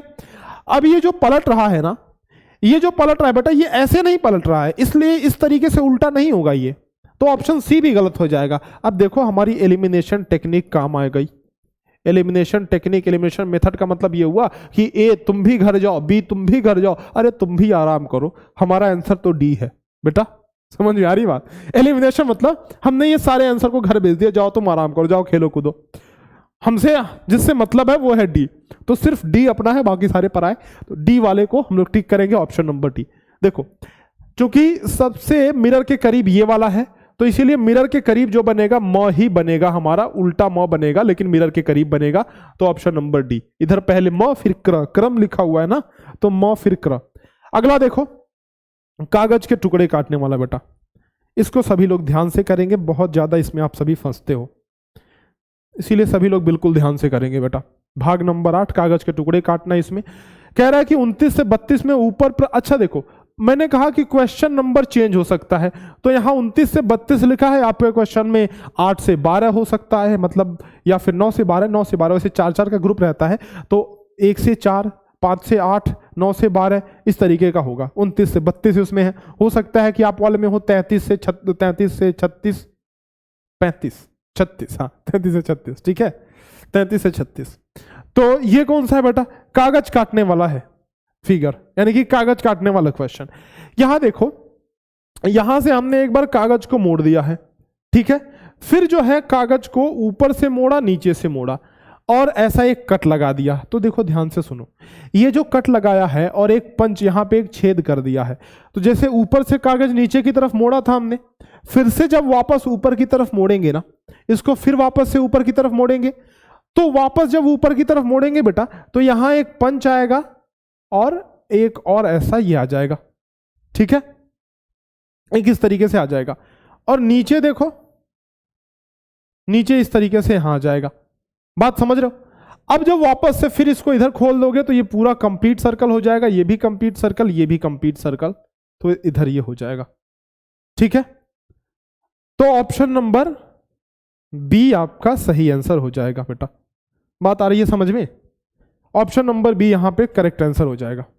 चलो आगे बढ़ते हैं, नेक्स्ट क्वेश्चन पे चलते हैं। ये देखो अगला सवाल, देखो क्वेश्चन नंबर 30। देखो जरा यहां पे क्या है, यहां पे क्या है बेटा कि यहां से हमने फोल्ड किया कागज को, ठीक है, और फिर जो है इधर से फोल्ड कर दिया कागज, 2 बारी हमने कागज को फोल्ड कर दिया 2 जगह से, एक कट यहां पे लगा दिया, देखो छोटा सा कट लगा दिया, थोड़ा मैं जूम इन करता हूं इसको, अरे भाई ऐसे कौन जूम इन करता है, रुको ऐसे जूम इन करते हैं बेटा, हाँ इधर देखो बन्ना मुन्ना, अरे ओ मुन्ना, अरे ओ मुन्ना, देखो हाँ दिख रहा है अब आपको। तो ये जो कट हमने लगाया ये पूरा का पूरा हो जाएगा, इधर कंप्लीट हो जाएगा, और जब इधर आप करोगे ना इसको जब इधर वापस से खोलोगे बेटा, तो ये जो कट लगा है ना वो इधर भी ऐसा आ जाएगा, ऐसा कट, एक मिनट थोड़ा मैं गलत बना रहा हूं इसको, वो कट ऐसा आ जाएगा इधर की तरफ, ठीक, इतनी बात क्लियर है? बोलो बेटा। जब आप फिर इसको खोल दोगे वापस उल्टा, तो ये वाला जो कट है वो तो इधर भी आ जाएगा, ठीक बात बोल रहा हूं? बोलो बेटा। और ये जो चीज है वो कंप्लीट ऐसे बन जाएगी, और यहां पे जो हमने कट लगाया हुआ है वो कट यहां भी आ जाएगा, यानी कि 3 जगह पे हमें ये बर्फी नुमा इस जैसा कट दिखाई देगा, इधर नहीं बर्फी जैसा कट आएगा। ध्यान रखना, बच्चे यही गलती करते हैं, सोचते हैं एक जगह कट लगा चारों तरफ घुमा दे, नहीं, उस तरीके से जब पेपर कटा रहेगा तब तो चारों तरफ घुमाओगे। ये देखो सिर्फ यहां से हमने मोड़ा है, अगर हमने यहां से भी इस तरीके से मोड़ा होता इस चीज को उल्टा, इधर इधर इधर इधर इधर, अरे इधर देखो भाई, तो हमारा कट जो होता वो चारों तरफ घूमता। लेकिन यहां पे क्या है, सिर्फ इधर से मोड़ा है, इसीलिए यहां यहां और यहां ये 3 जगह कट आएगा, और एक इस तरह का कट 2 जगह इधर आ जाएगा, ऑप्शन सी हो जाएगा करेक्ट, ठीक है। आगे बढ़े बेटा, चलो आई होप कि ये आपको समझ में आया होगा। नेक्स्ट देखो 31, यहां पे कैसे फोल्ड किया है और किस तरीके से हमारा आंसर होगा, जरा देखो बेटा। ऐसे फोल्ड कर दिया हमने, फिर यहां से इधर की तरफ फोल्ड कर दिया। ठीक है बेटा, अब देखो जब ऐसे हमने फोल्ड किया ना, यहां पे एक कट लगा दिया, तो क्या इस फोल्डिंग पे एक कट आया? नहीं आया। तो यानी इधर ये वाला कट रिफ्लेक्ट नहीं होगा, ये कट नीचे आ गया और ये पूरा बन जाएगा, यानी कि दो जगह कट होगा और ये पूरा कंप्लीट हो जाएगा। तो ऑप्शन कौन सा हमारा होगा बेटा? सही डी ऑप्शन। ए के चक्कर में मत पड़ना बेटा, बर्बाद हो जाओगे। डी ऑप्शन हमारा सही होगा। ठीक है, 30 सेकेंड देखो, यहां से ऐसा फोल्ड किया, ऊपर से नीचे की तरफ फोल्ड कर दिया, दो जगह हमने ये दो तरीके से फोल्ड कर दिया। ठीक, अब देखो बात मेरी सुनो, अब हमने यहां से कट लगा दिया कुछ ऐसा, और चूंकि ऊपर से फोल्ड किए थे ना, तो ये भी काट दिया है हमने। ठीक है, और ये भी काट दिया है। तो देखो बनेगा कैसा बेटा, ये जब वापस ऊपर फोल्ड करोगे तो ये जो कट बना हुआ है वो पूरा इस तरीके से ऐसे बन जाएगा, ये जब पूरा खोलोगे तो, और इधर वाला कट इधर चला जाएगा। यानी कि ऑप्शन नंबर डी हमें नजर आ रहा है सही ऑप्शन होगा हमारा। ऊपर कोई कट नहीं जाएगा, ये ध्यान रखना है। क्यों भाई? क्योंकि ये जो कोना है भाई, कोना कहीं कट ही नहीं रहा है बेटा, कोना कहीं नहीं कट हो रहा है। अगर ये कोना कट होता तब जाके ऊपर कट लगता, लेकिन कोना कट नहीं हो रहा है, इसलिए ऑप्शन नंबर सी हमारा सही होगा। ठीक है, आ जाओ नेक्स्ट चलते हैं question number part number 9 and question number 33 पे। अब ये क्या है जरा देखो बेटा, ये स्पेस विजुअलाइजेशन का क्वेश्चन है। स्पेस विजुअलाइजेशन मतलब कि बहुत सारे कटआउट्स दिए होंगे आपके। कटआउट्स का मतलब क्या हुआ कि किसी, मान लो किसी एक फिगर को हमने पकड़ा, उसको 2-3 भागों में काट दिया, और जो टुकड़े निकले कटे हुए वो हमने क्वेश्चन फिगर में रख दिया। तो आपको इन सबको आपस में जोड़ करके बताना है कि कौन सा ऑप्शन सही होगा।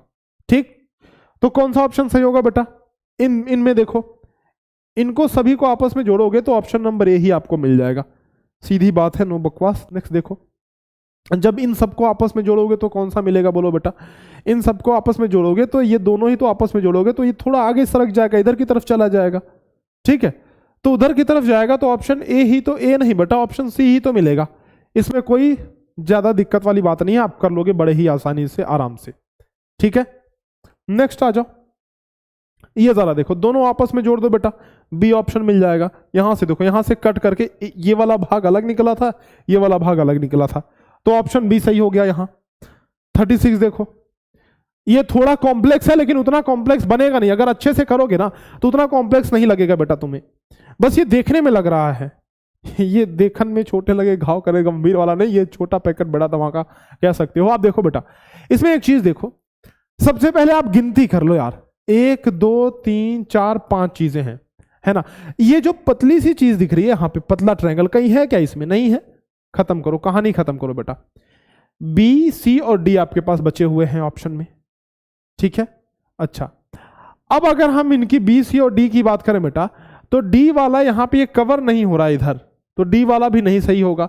बी और सी की बात कर लेते हैं जरा, तो देखो ये जो पांचवा वाला भाग देख रहे हो, ये वाला भाग बेटा, यही भाग जो है यहां आकर के फिट हो जाएगा अगर तुम इसको रोटेट करते हो तो। देखो, नहीं ऐसा नहीं, इसको कुछ मिरर इमेज बनाना पड़ेगा, कुछ ऐसा। हाँ देखो, ऐसा अगर मैंने फ्लिप कर दिया, ओहो ठीक है, तो फ्लिप करके और रोटेट करना पड़ेगा। देखो ऐसे रोटेट मैंने किया, इसको गायब कर देते हैं, तो अरे अरे अरे अरे अरे अरे अरे बाबा, ऐसा कैसे करता है रे बाबा तू। देखो, तो ये इधर फिट हो गया, है ना। तो रोटेट करके उस चीज को फिट कर सकते हो। ऑप्शन बी हमारा सही होगा इसमें। सी वाला क्यों नहीं होगा भाई? क्योंकि सी वाला ये पतला है बहुत, हमें थोड़ा चौड़ा चाहिए था, देख रहे हो, तो ऑप्शन बी हमारा सही होगा। नेक्स्ट आ जाओ, अब भाग 10 आ गया, यानी कि छिपी आकृति, एम्बेडेड फिगर। बेटा छिपी हुई आकृति, कहां छिपे हो तुम? अरे कहां छिपे हो तुम? एम्बेडेड फिगर यानी कि छिपी हुई आकृति, भाग नंबर 10 ये हमारा आ गया। देखो यहां ध्यान से समझना बेटा, बात समझना, ये जो क्वेश्चन फिगर है वो कहीं ना कहीं यहां छिपा हुआ है, आपको ढूंढ करके निकालना है, आपको चोर पुलिस का खेल खेलना है। इधर देखो, अरे मास्टर ये इधर छिपा नहीं है क्या? ऑप्शन नंबर सी, तो ये मिल गया, ऑप्शन नंबर सी हमारा करेक्ट हो गया। ठीक है, आगे बढ़ते हैं। नेक्स्ट क्वेश्चन देखो, ये कहां छिपा है बेटा? ऑप्शन नंबर डी में देखो ना, इधर इधर, अरे पीछे तो देखो, इधर तो देखो भाई, ऑप्शन नंबर डी में वो छिपा हुआ है, तो डी सही हो गया। इधर आ जाओ, ये कहां छिपा है बेटा? कहां दिख रहा है तुम्हें, बताओ, कहीं दिख रहा है? ऑप्शन डी में ये भी दिख रहा है, ऐसा ना ना ना ना ना, अरे ना मुन्ना ना, ऐसी जल्दीबाजी काहे है? ऑप्शन सी में दिख रहा है बेटा। कैसे? देखो ये ऐसा किया, ऐसे फिर ऐसे फिर ऐसे, ऑप्शन सी हमारा करेक्ट ऑप्शन हो गया 39 का। आगे बढ़ते हैं, नेक्स्ट सवाल, अगला question 40 and this is the last question of mental ability. तो मेंटल एबिलिटी यहां खत्म हो जाएगा। इसके बाद हम लोग बढ़ेंगे मैथमेटिक्स पे। तो मैथमेटिक्स के ऊपर बढ़िया से करेंगे अच्छे से। सबसे पहले मेंटल एबिलिटी का कर लो अच्छे से तुम सभी। ये last question, this is last question of mental ability and then we will move on to the mathematics section. देखो कहां छिपा हुआ है बेटा? ऑप्शन सी में तुम्हें दिख रहा है क्या? सीधा सीधा जरा बता दो बेटा मुन्ना। ये देखो ऑप्शन सी में ऐसे बच्चे, सी हो गया करेक्ट। चलो तो यहां से हम लोग मेंटल एबिलिटी के सेक्शन को कंक्लूड करते हैं and next we will move on to the mathematics section. Mental ability complete हो गए सारे 40 के 40 क्वेश्चन। बेटा कैसा लगा एक बार कमेंट सेक्शन में लिख करके बताओ। और ये 40 क्वेश्चन में तुम्हारे कितने क्वेश्चन सही हो रहे हैं ये भी लिखो कमेंट सेक्शन में, मुझे लिख करके बताओ बेटा। I want to know, master जानना चाहता है कि तुम्हारे कितने सही हुए। जरा कमेंट सेक्शन में ये सारे लिख करके बताओ बेटा। तुम सभी लिख करके बताओ कि मास्टर मेरे 40 में कितने क्वेश्चन सही हुए। जितने भी क्वेश्चन सही हुए ये लिख करके बताओ मुझे कमेंट सेक्शन में। सभी का जवाब चाहिए बेटा, सभी के कमेंट चाहिए। चलो अब आते हैं हम मैथमेटिक्स पे। जैसा कि आपको पता है बेटा कि 40 क्वेश्चन मेंटल एबिलिटी के हमारे कंप्लीट हो गए। अब मैथमेटिक्स के अंदर हमारे 20 क्वेश्चंस आएंगे और उन्हें हम सॉल्व करने वाले हैं मैथ्स के अंदर। ठीक है, आ जाओ करते हैं मैथ्स का।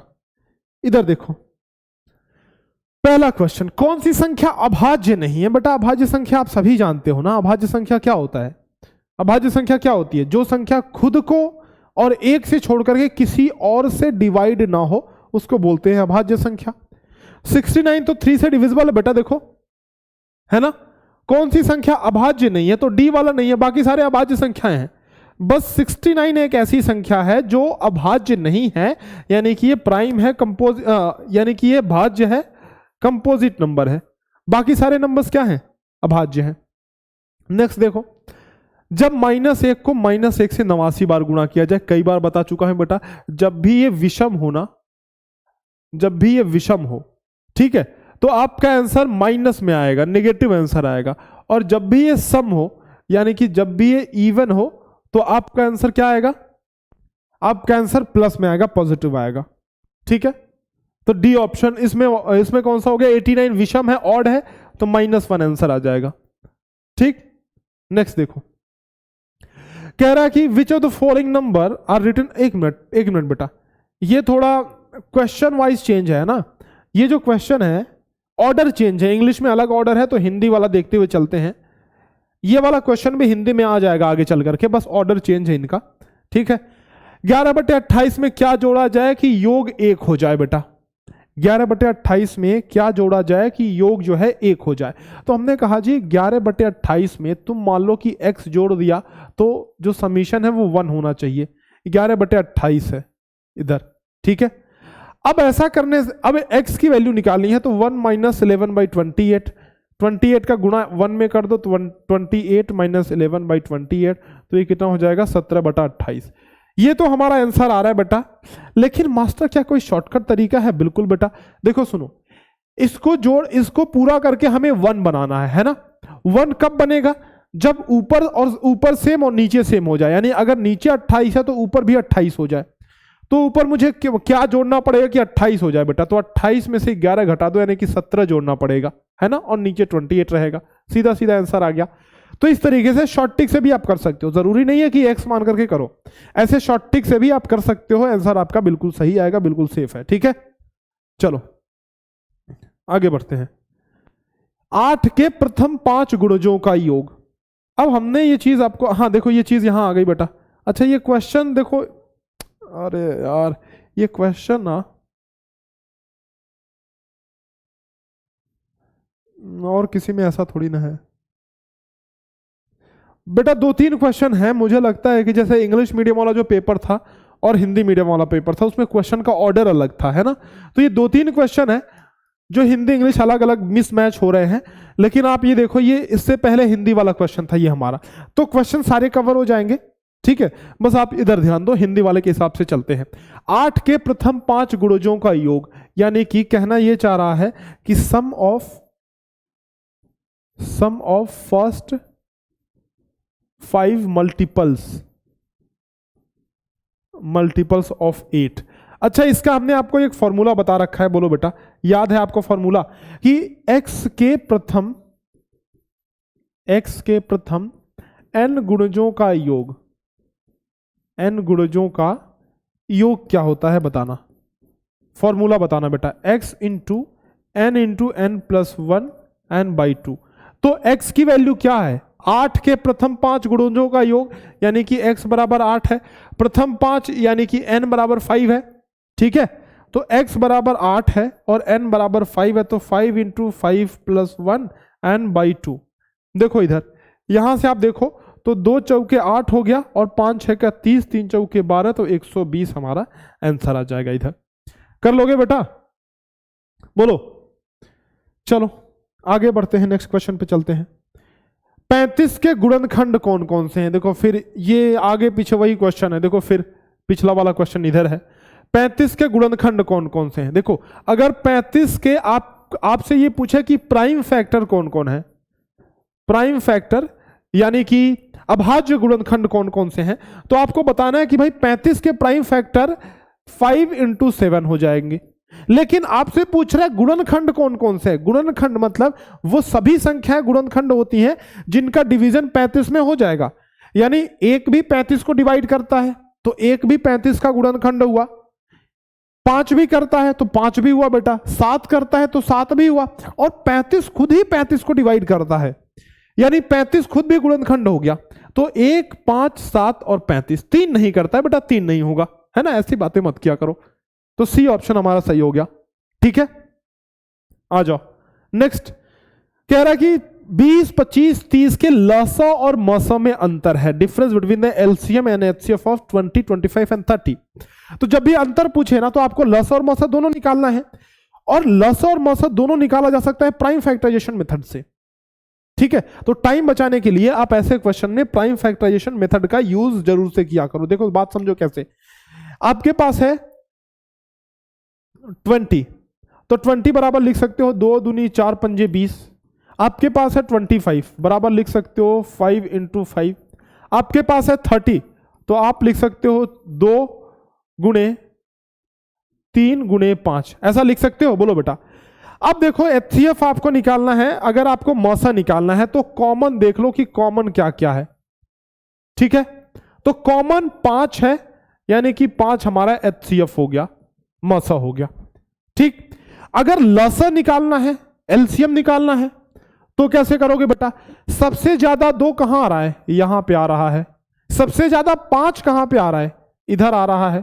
और सबसे ज्यादा 3 कहां पे आ रहा है? इधर आ रहा है। तो भाई 2 को हमने यहां से उठाया 2 इंटू 2, 5 को हमने यहां से उठाया 5 इंटू 5, और 3 को हमने यहां से उठाया इंटू 3।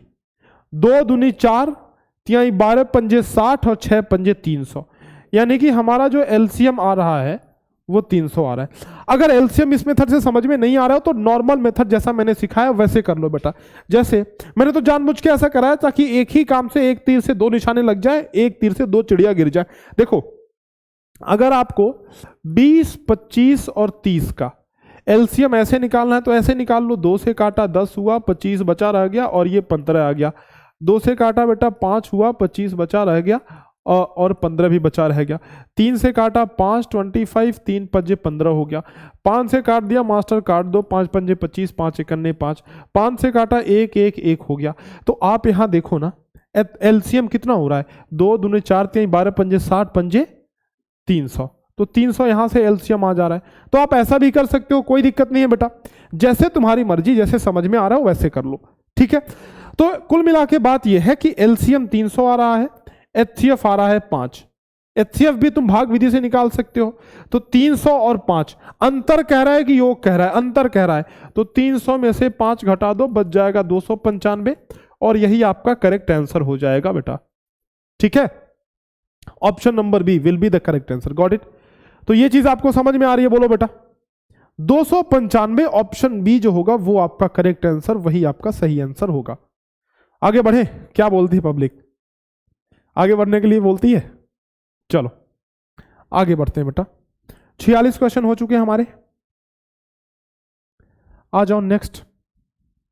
क्वेश्चन नंबर 47 देखो, ये छोटी से छोटी संख्या बताएं जिसे 4, 9, 15 से विभाजित करने पर 2 शेष बचता हो। तो ऐसे सवालों में हम लोग क्या करते हैं, एलसीएम निकालते हैं, और चूंकि 2 शेष बच रहा है तो हमें 2 जोड़ देना है, +2 कर देना है। छोटी से छोटी संख्या, तो इनका सबसे पहले एलसीएम निकालो। 4, 9 और 15। Find the smallest number which one divided by 4, 9 and 15 leaves remainder 2। तो 4, 9 और 15 का आप तो बेटा एलसीएम निकाल लो। 4, 9 और 15 का एलसीएम निकालना चाहते हैं मास्टर, बिल्कुल। 2 दूनी 4, 9, 15। 2 से काटो, 2 1 2, 9, 15। 3 से काटा तो 3 3 का 9, 3 पंजे 15। 3 से काटा तो 1 1 5। 3 से 5 से काटा बेटा 5 से तो 1 1 1। एलसीएम कितना आया, 2 दूनी 4, 3 12, 3 36 पंजे 180। तो 180 हमारा एलसीएम आ गया।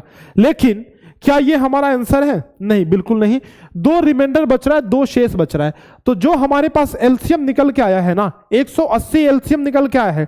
180 में 2 आप ऐड कर दो। क्यों भाई? क्योंकि हमारा रिमाइंडर 2 बच रहा है, 2 हमें बचाना है। 2 बचाना है मतलब 180 में 2 जोड़ दो, वो 2 एक्स्ट्रा हो जाएगा, वही शेष बच जाएगा, वही रिमाइंडर बच जाएगा।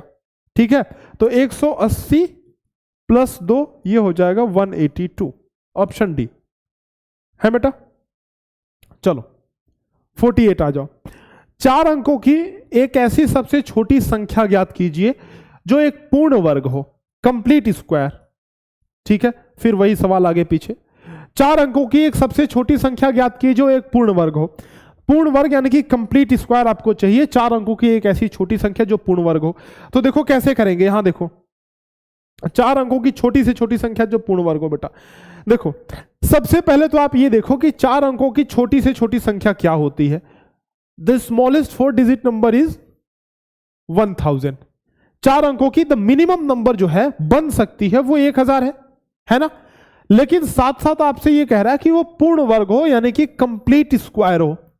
तो पूर्ण वर्ग लाने के लिए बेटा हम लोग क्या करते हैं ना, इसका डिवीजन मेथड से स्क्वायर रूट निकालते हैं। तो 2 0 इधर और ये पेयर बन गया, तो 3 3 के 9 हो गया। ठीक, प्लस 3 हुआ तो 3 3 6 हो गया इधर बेटा। ठीक है, 10 में से 9 गया, कितना हुआ? 1 हो गया, है कि नहीं? 10 में से 9 गया, 1 हो गया, और ये 00 उतर जाएगा। अब देखो 1 रखेंगे तो 61 आएगा इधर, लेकिन 2 हम रखेंगे क्योंकि हमें आगे की तरफ बढ़ना है, 1000 से आगे जाना है। तो 2 गुणे 62 कितना हो गया? ये हो गया 124 हो गया। अब ये कितना ज्यादा आ रहा है बेटा? 24 ज्यादा आ रहा है, यानी कि 24 मुझे ऐड करना पड़ेगा 1000 में। तो 1000 में 24 ऐड कर दो, हमारा आंसर आ जाएगा 1024, जो कि 32 का स्क्वायर होता है। ठीक है, 32 का स्क्वायर कितना होता है? 1024। इसके पहले 31 का स्क्वायर, इसके पहले 30 का स्क्वायर आपका हो जाएगा। आओ नेक्स्ट बढ़ते हैं। निम्नलिखित में से कौन सी संख्याएं अवरोही क्रम में है? अवरोही करने का मतलब क्या हुआ कि सबसे पहले बड़ा, फिर छोटा, फिर छोटा, फिर छोटा, मतलब बड़े से छोटे क्रम में। बड़े से छोटे क्रम में सबसे पहले बड़े को रखना है, फिर छोटा, फिर उससे छोटा, फिर उससे छोटा। तो ये अवरोही क्रम हो गया, है ना। कौन सी संख्या अवरोही क्रम में है बेटा? देखो फाइंड द स्मॉल, ये फिर वही यार, मैं क्या बताऊं, ये देखो सारे क्वेश्चन सेम है बेटा, लेकिन ये नंबर वाइज लगा दिया ना स्लाइड में, इसलिए गलती हो गई थोड़ी। मतलब कि क्वेश्चन है सारे, बट वही है कि नंबरिंग में गलती हो गई है बेटा थोड़ी। ठीक है, तो इसको थोड़ा सा बियर करना। फाइंड द, देखो कौन सी संख्या अवरोही क्रम में? अवरोही क्रम को मैं इंग्लिश में लिख देता हूं, चूंकि इंग्लिश वाला क्वेश्चन यहाँ पे गलत है इसलिए। ठीक है, तो अवरोही क्रम में यानी कि डिसेंडिंग ऑर्डर होता है। डिसेंडिंग ऑर्डर, डिसेंडिंग ऑर्डर का मतलब क्या हुआ कि सबसे पहले बड़ा, फिर उससे छोटा, फिर उससे छोटा, इस तरीके के क्रम में हम लोग लगाएंगे। तो सबसे बड़ा कौन सा है जरा देखो इसमें, देखो क्या क्या नंबर्स हैं। 27 दशमलव, ये 27 के बाद 0 आ गया, यहां 27 के बाद 2 है, तो सबसे बड़ा हुआ क्या? 0? नहीं, गलत हो गया। 27 के बाद अगर ये पॉइंट देखो, पॉइंट के पहले तो सभी में 27 है, सबसे पहला पॉइंट के बाद यहां 2 आ रहा है, फिर 7 आ रहा है। ठीक है, यहां पे 2 आ रहा है, फिर 0 आ जा रहा है, तो ये सबसे बड़ा हुआ ना बेटा। सबसे पहले 2, फिर 7, फिर 2 के बाद 0, है ना, उसके बाद ये। तो सी ऑप्शन हमारा करेक्ट हो जाएगा अवरोही क्रम की बात करें अगर हम तो। ठीक है, नेक्स्ट आ जाओ। 50। इसको सरल कर लो बेटा, कर लोगे बड़े आसानी से। देखो 3 की वैल्यू क्या हो जाएगी, 3 ही है। 1/3 की वैल्यू प्लस 0.3 हो जाएगी। 1/30 की वैल्यू क्या हो जाएगी बेटा, 0.033 हो जाएगी। मतलब वो आगे बढ़ता ही रहेगा। एक काम करते हैं, ये 0.3333 ये आगे बढ़ता रहेगा ना ऐसे बहुत ज्यादा, ये 0.3333 ये आगे ये भी बढ़ता रहेगा। 1/300 की वैल्यू हो जाएगी 0.00 ये 3333 नहीं 1/300 है ना यार, तो ऐसे कैसे 1/100 की वैल्यू 0.01 हो गई और फिर 3 से कर दोगे। ठीक तो है बेटा, बिल्कुल सही बात है। ठीक है, ये 3333 हो गया। अब देखो ये आगे बढ़ता रहेगा। इसको जब सॉल्व करोगे आप तो इधर से जोड़ते जाओ, इधर 9 9 9 और ये 3 3 6 हो गया, फिर ये 3 हो गया, फिर 3 हो गया, तो 3.369999 हो जाएगा। तो 3.36 देखो 3.36 और ये 9999 हो जाएगा ना। तो अगर अप्रोक्सीमेट रिजल्ट निकालोगे तो 9 को इधर ले जा करके, 9 इधर है ना, तो इसको हटाना है तो इधर 1 जोड़ दो तो 3.37 हो जाएगा। तो लगभग रिजल्ट हमारा ये बी ऑप्शन आएगा। इस सवाल में बहुत सारे बच्चे फंस जाएंगे, बहुत सारे बच्चे तो ये वाला ऑप्शन लगा देंगे, ऑप्शन ये वाला डी वाला बहुत सारे बच्चे लगाए होंगे, मुझे पता है बेटा। तो फंसना नहीं है ऐसे सवाल में। ऐसे सवाल में देखो क्योंकि ये लगातार ये आगे बढ़ेगा ना, 0.333333 ये आगे की तरफ बढ़ता हुआ जाएगा, ये भी आगे की तरफ बढ़ता हुआ जाएगा। तो ये सभी आपस में ऐड होंगे नहीं होंगे, बोलो होंगे नहीं होंगे, होंगे ना, ऐड हो जाएंगे। तो ऑप्शन नंबर बी अपना सही ऑप्शन हो जाएगा। आगे बढ़ते हैं। नेक्स्ट, एक दिन में कुल कितने सेकंड होते हैं? बेटा आसान सा सवाल है, कर लोगे सभी।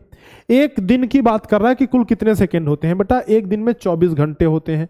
24 घंटे में 60 मिनट होंगे, मतलब 1 घंटे में 60 मिनट और 1 मिनट में 60 सेकंड होते हैं। तो सबको आपस में गुणा कर लो, 24 गुणे 36, ठीक है, 6 दूना 12 144 हो गया, ठीक है, 24 3 72 72, तो 4 6 8 और ये 00 आ जाएगा इधर आपका, तो 86400 ऑप्शन सी करेक्ट हो जाएगा। बस गुणा ही तो करना है बेटा। एक दिन में 24 घंटे, 1 घंटे में 60 मिनट और 1 मिनट में 60 सेकंड, तो ये ऑप्शन अपना हो गया सही। नेक्स्ट आ जाओ। ये कह रहा है कि इनका निकटतम 10,000 तक, इनका जो है निकटतम 10,000 तक सन्निकटन मान है। The approximate value of 34786 and this to the nearest 10,000। अच्छा, 2 डिजिट अपने पास, 2 नंबर अपने पास है। ये देखो 34786 है अपने पास और 7878263 है।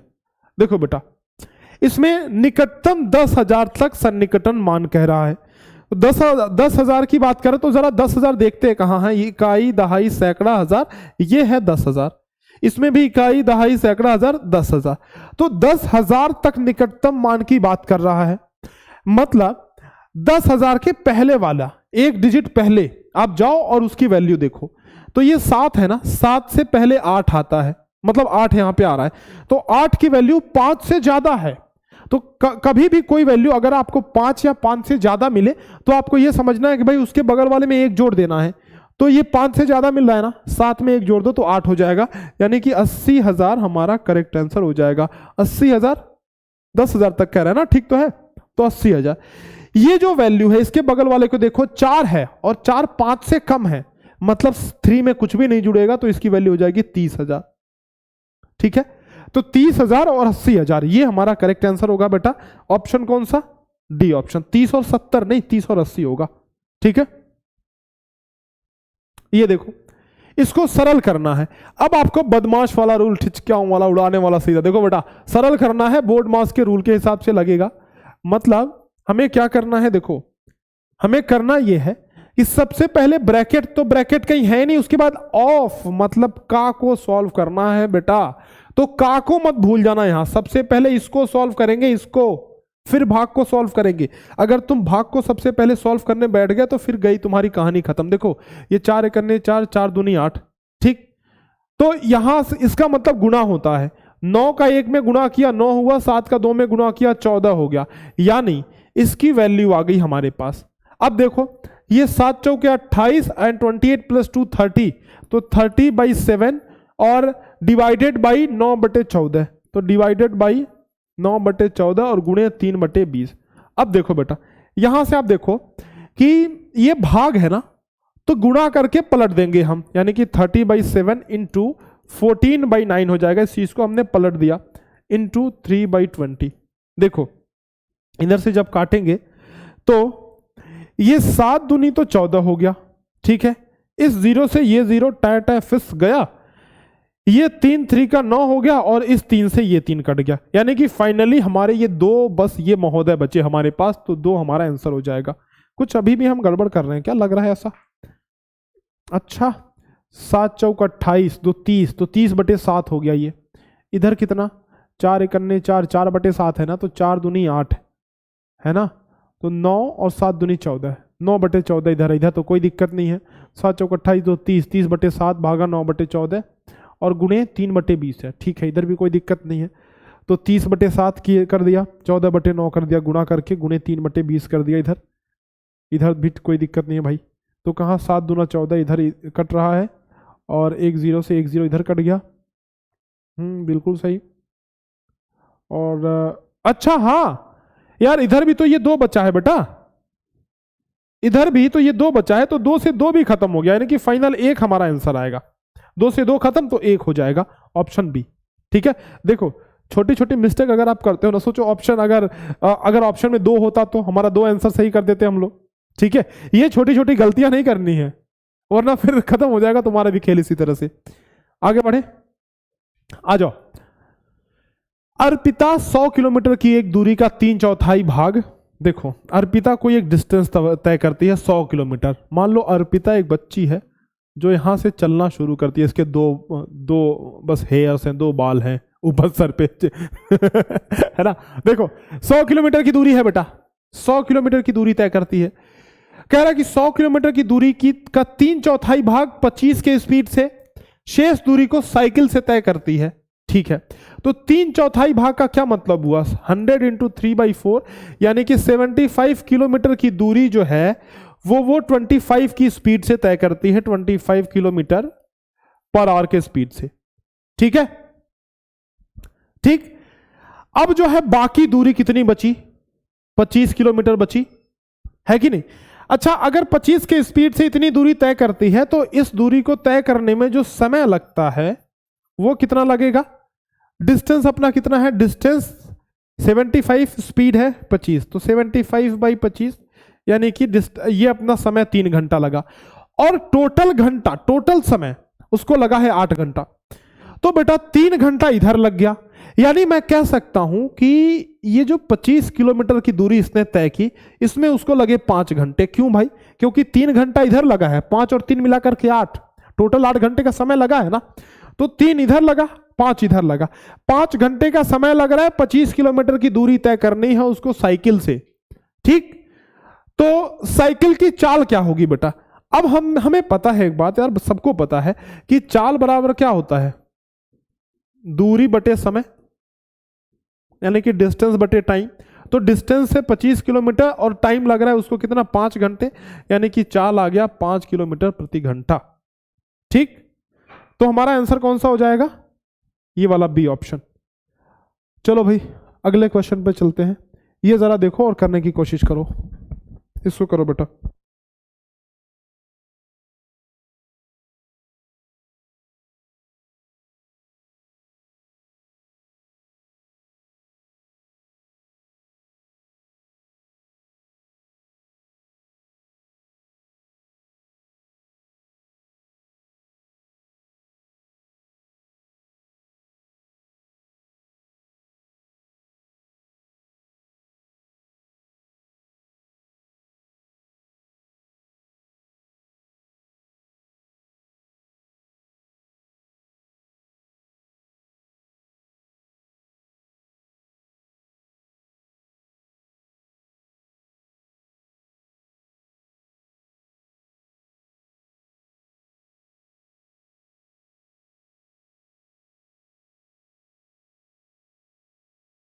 चलो बेटा इसको करते हैं जरा, है ना।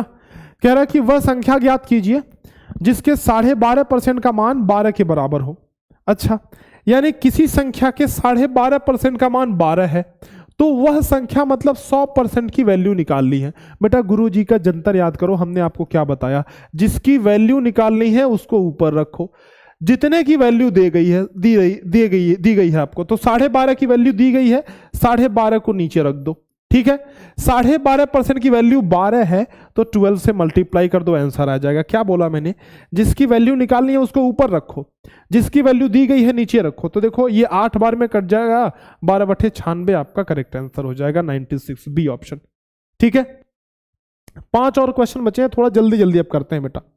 किसी पुस्तक को क्रमशः 6%, 9%, 6% तथा 9% के लाभ पर बेचने पर प्राप्त लाभों का अंतर 18 है, तो पुस्तक का क्रय मूल्य क्या होगा? ठीक है, ये देखो फिर ये जो है इंग्लिश वाला गड़बड़ हो गया इधर, ये कहीं कहीं सवाल होगा आगे, लेकिन इधर किसी पुस्तक को क्रमशः 6% और 9% लाभ पे बेचने पर प्राप्त लाभों का अंतर 18 है, तो ऐसे क्वेश्चन में हम क्या करेंगे, 6% और 9% लाभ अलग अलग है ना, तो अंतर, लाभ का अंतर कितना हुआ बेटा, लाभ का अंतर कितना हुआ, 9% माइनस 6% यानी कि 3% हुआ, और 3% की वैल्यू 18 है। तो हमें क्रय मूल्य निकालना है, और हम सभी जानते हैं कि क्रय मूल्य होता है 100%। बोलो सही बात है बेटा, क्रय मूल्य होता है 100%।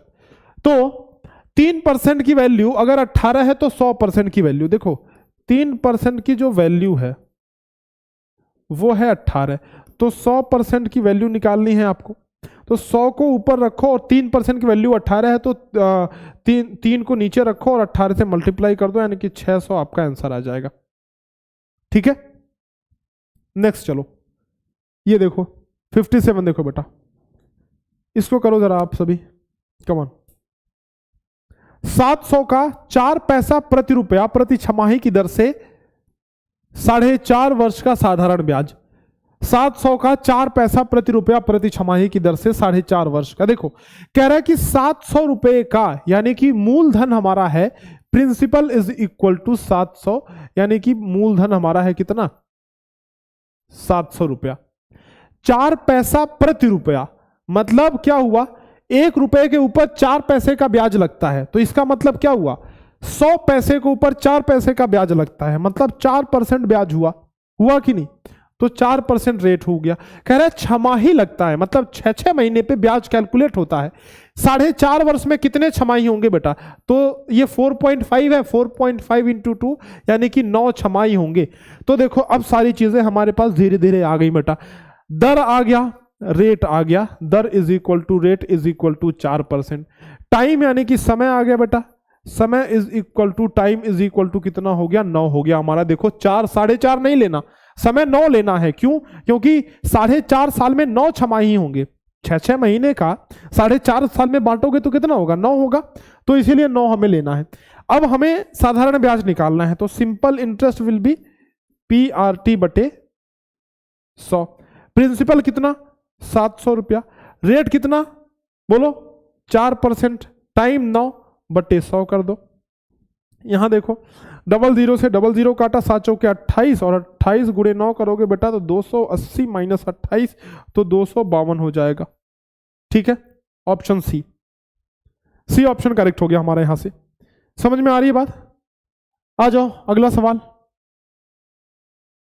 ये फिर वही हिंदी इंग्लिश वाली कहानी है। देखो अब यहां ये जो भोजन वाला क्वेश्चन है इधर है, तो हिंदी में इधर है, तो वो थोड़ा ध्यान देना बेटा, हम लोग करेंगे सारे क्वेश्चन करेंगे, लेकिन थोड़ा सा जो भोजन 54 किसानों के लिए 36 दिन तक चलता है, 18 किसानों के लिए कितने दिन तक चलेगा। सिंपल फॉर्मूला लगाओगे, M1D1 is equal to M2D2, ठीक है। तो पहले कितने किसान थे, कितने आदमी थे, 54, तो M1 की जगह 54, कितने दिन चलता था, 36 डेज चलता था, तो इंटू 36 बराबर, फिर कितने किसान आ गए, 18 किसान, तो 18 किसानों के लिए कितने दिन चलेगा, D2 की वैल्यू आपको कैलकुलेट करनी है। 18 से किया तो 18 तिहाई 54 और 36 तिहाई कितना हो गया बेटा 108, तो 108 दिन चलेगा, ऑप्शन डी हो जाएगा, ए ऑप्शन करेक्ट हो गया, ठीक है। 2 क्वेश्चन, ये देखो 59 क्वेश्चन,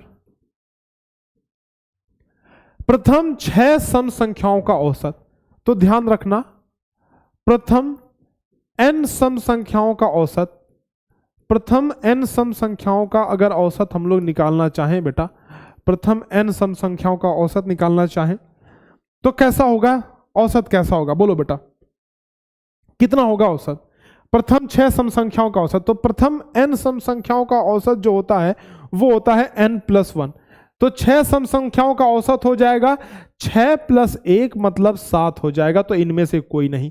अच्छा, अगर इसको आप निकालना चाहो तब भी निकाल सकते हो, ऐसे कैलकुलेट करके भी। 6 सम संख्याओं का औसत प्रथम तो 2 + 4 + 6 + 8 + 10, 1 2 3 4 5 + 12, तो टोटल 6 हो गए। और 6 से भाग दे दो क्योंकि 6 सम संख्याएं हैं, तो 4 2 6 6 12 8 20 10 30 और 12 कितना हो गया, 42 हो गया। 42/6 मतलब 7 हो गया, है कि नहीं? तो 7 हमारा आंसर आना चाहिए। n+1 होता है प्रथम n सम संख्याओं का औसत। ठीक बेटा, तो इनमें से कोई नहीं ऑप्शन आ गया। लास्ट क्वेश्चन आ जाओ, लास्ट क्वेश्चन करते हैं मैथमेटिक्स का। और ये देखो वो सवाल जो हमने अभी किया था, कॉस्ट प्राइस निकालना था, जिसका 600 आंसर आया था। अंतिम सवाल क्या है, एक आयत की चौड़ाई और लंबाई 8 सेंटीमीटर और 1 मीटर है, तो क्षेत्रफल क्या होगा? देखो, आयत की लंबाई और चौड़ाई दे रखी है बेटा। चौड़ाई कितनी, 8 सेंटीमीटर है, ध्यान रखना इस बात का, यह 8 सेंटीमीटर है। और लंबाई है 1 मीटर, तो 1 मीटर बराबर कितना सेंटीमीटर, 100 सेंटीमीटर हो गया ना। तो दोनों चीजें सेंटीमीटर में रहेंगी तभी बात बनेगी बेटा अपनी। तो एरिया इज इक्वल टू लंबाई गुणे चौड़ाई।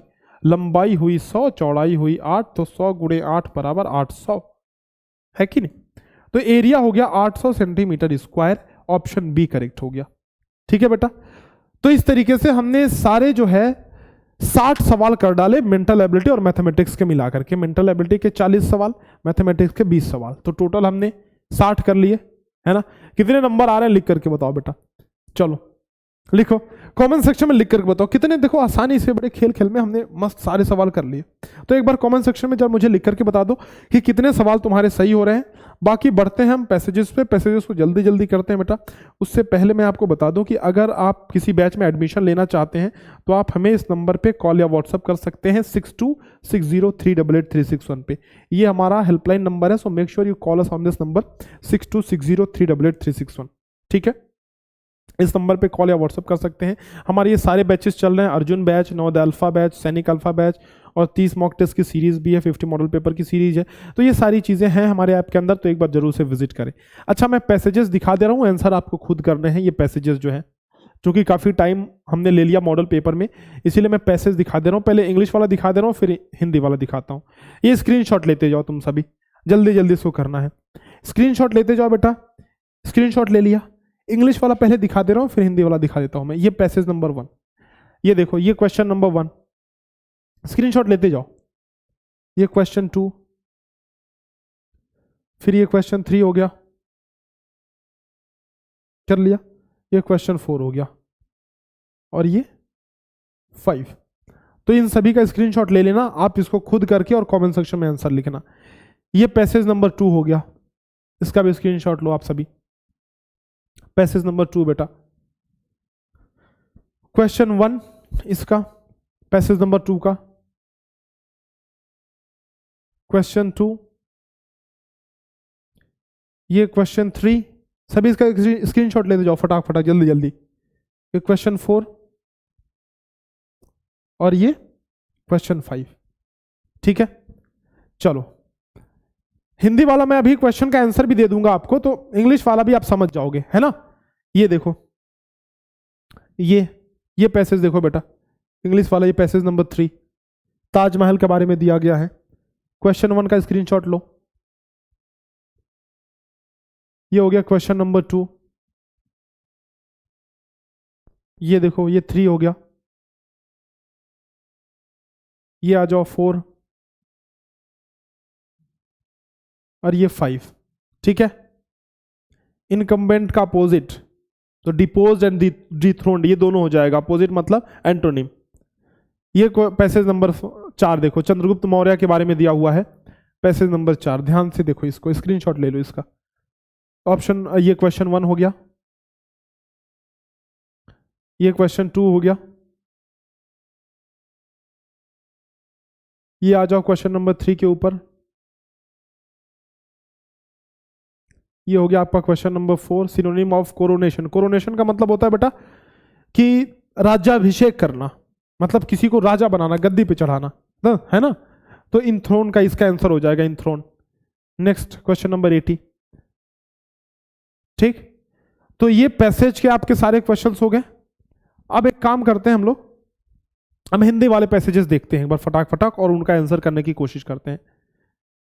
ठीक है, इनका स्क्रीनशॉट आई होप आप सभी ने ले लिया होगा। इंग्लिश मीडियम वाले बच्चे ध्यान से आप सभी करना। हिंदी वाला एक बार मैं समझा देता हूं। देखो पहले पैसेज से आते हैं बेटा, जल्दी जल्दी करेंगे, थोड़ा टाइम लेट हो रहा है। मुझे अभी एक OMR शीट की भी वीडियो आप सभी के लिए बनानी है और लाइव वो मैं आपको समझाऊंगा कि कैसे आपको OMR शीट भरना है, तो इसीलिए थोड़ा जल्दी मैं कर रहा हूँ। ये वाराणसी में श्रीकांत नाम का एक लड़का रहता है, उसकी उम्र 25 वर्ष है। वह मूल रूप से कानपुर का रहने वाला है। उसकी सरकारी नौकरी लगने के कारण वो अपने परिवार से दूर अकेला वाराणसी में रहता है। वह आयकर विभाग में नौकरी करता है। वह बहुत मेहनती है। श्रीकांत ने उत्तर प्रदेश की 12वीं की प्रावीण्य सूची में प्रथम स्थान प्राप्त किया है।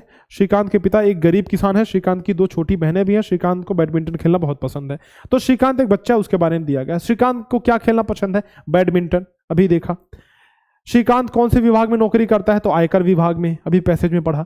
वह मूल रूप से कहाँ का रहने वाला है? तो कानपुर में रहने वाला है, लेकिन वाराणसी में रहता है। श्रीकांत के पिता क्या है? तो वह किसान है। ठीक है। लास्ट वाला, मेहनती का विलोम क्या होगा? तो मेहनती का विलोम अकर्मण्य, कामचोर और आलसी, ये सभी होगा, तो डी ऑप्शन करेक्ट होगा। ठीक।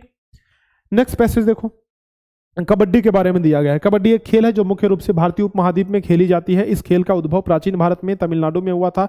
आधुनिक कबड्डी इसी का संशोधित रूप है, जिसे विभिन्न जगहों पर अन्य कई नामों से जाना जाता है। कबड्डी का नाम का प्रयोग प्रायः उत्तर भारत में किया जाता है। इस खेल को दक्षिण भारत में चेडुगुडू और पूर्वी भारत में हुतुतु के नाम से भी जानते हैं। कबड्डी बांग्लादेश का राष्ट्रीय खेल है। यह खेल आमतौर पर 20-20 मिनट के 2 हिस्सों में खेला जाता है। हर हिस्से में टीमें पाला बदलती हैं और इसके लिए उन्हें 5 मिनट का ब्रेक मिलता है। कबड्डी का विश्व कप सबसे पहले 2004 में खेला गया था। देखो कबड्डी का विश्व कप सबसे पहले कब? 2004 में खेला गया था। इधर दिया हुआ है, देखो लास्ट में इधर। नेक्स्ट देखो, कबड्डी का उद्भव प्राचीन भारत में तमिलनाडु में हुआ था। ये देखो, कबड्डी कौन से देश का राष्ट्रीय खेल है? तो बांग्लादेश का है। नेक्स्ट, कबड्डी को दक्षिण भारत में चेडुगुडू नाम से जाना जाता है, पूर्वी भारत में हुतुतु नाम से। यह खेल आमतौर पे 20-20 मिनट में कितने हिस्सों में खेला जाता है? तो 2 हिस्सों में खेला जाता है। ठीक है, ये भी आप देख लोगे, कबड्डी वाले यहाँ पे दिया हुआ है 2 हिस्सों में, 20-20 मिनट के 2 हिस्सों में खेला जाता है। कर लोगे बेटा? चलो, अब ये हो गया। अब एक काम करते हैं, इधर आओ, गद्यांश नंबर 3। ये ताजमहल के बारे में दिया गया है। ताजमहल भारत के उत्तर प्रदेश राज्य के आगरा शहर में स्थित एक विश्व धरोहर मकबरा है। ताजमहल यमुना नदी के किनारे पर स्थित है। इसका निर्माण मुगल सम्राट शाहजहां ने अपनी पत्नी मुमताज महल की याद में करवाया था। शाहजहां मुगल बादशाह और जहांगीर के पुत्र थे। ताजमहल के वास्तुकार का नाम उस्ताद अहमद लाहौरी था। ताजमहल मुगल वास्तुकला का उत्कृष्ट नमूना है। सन 1983 में ताजमहल को यूनेस्को विश्व धरोहर स्थल घोषित किया गया। ताजमहल को भारत की इस्लामी कला का भी रत्न घोषित किया गया है। इसका निर्माण 1648 के लगभग पूर्ण हुआ था। ताजमहल के मुख्य आधार के चारों कोनों पर 4 विशाल मीनारें स्थित हैं। यह प्रत्येक 40 मीटर ऊंची है। ताजमहल के दक्षिण में एक स्थित छोटी सी बस्ती को ताजगंज कहते हैं। आधुनिक विश्व के 7 अजूबों में ताजमहल का सर्वोच्च स्थान है। ताजमहल के पूरा होने के तुरंत बाद ही शाहजहां को अपने पुत्र औरंगजेब द्वारा अपदस्थ कर आगरा के किले में नजरबंद कर दिया गया था। देखो ताजमहल कौन सी नदी किनारे? यमुना नदी के किनारे स्थित है। ये वाला ताजमहल के वास्तुकार का नाम है उस्ताद अहमद लाहौरी, अभी पढ़ा हमने। नेक्स्ट, शाहजहां के पुत्र का नाम औरंगजेब था। नेक्स्ट, ताजमहल के दक्षिण में कौन सी बस्ती है? तो ताजगंज, अभी देखा हमने। नेक्स्ट देखो, पदस्थ का विलोम क्या है? पदस्थ का मतलब क्या होता है? पदस्थ का मतलब किसी पद पर रहना। उसका विलोम पद से निकाल दिया जाना, यानी कि पदच्युत और अपदस्थ ये दोनों है। ठीक है। नेक्स्ट, चंद्रगुप्त मौर्य के बारे में देखो, ये क्वेश्चन है, पढ़ो जरा। क्या कह रहा है कि चंद्रगुप्त मौर्य प्राचीन भारत के इतिहास के महत्वपूर्ण राजा है। पाटलिपुत्र आधुनिक पटना चंद्रगुप्त की राजधानी थी। चंद्रगुप्त पूरे भारत को एक साम्राज्य के अधीन लाने में सफल रहे। चंद्रगुप्त मौर्य के राज्यारोहण की तिथि साधारणतः 321 ईस्वी पूर्व निर्धारित की जाती है। उन्होंने लगभग 24 वर्ष शासन किया और इस प्रकार उनके शासन का अंत लगभग 297 ईसा पूर्व में हुआ। मगस्थनीज के 4 साल तक चंद्रगुप्त की सभा में एक यूनानी राजदूत के रूप में सेवाएं दी। ग्रीक और लैटिन लेखों में चंद्रगुप्त को क्रमशः सेंड्रोकोटस और एंड्रोकोटस के नाम से जाना जाता है। चंद्रगुप्त मौर्य के विश्व के गुरु का नाम चाणक्य था, जिन्हें कौटिल्य और विष्णुगुप्त के नाम से भी जाना जाता है। सिकंदर के आक्रमण के समय लगभग समस्त उत्तर भारत धनानंद द्वारा शासित था। चंद्रगुप्त मौर्य का महत्वपूर्ण युद्ध धनानंद के साथ उत्तराधिकार के लिए हुआ।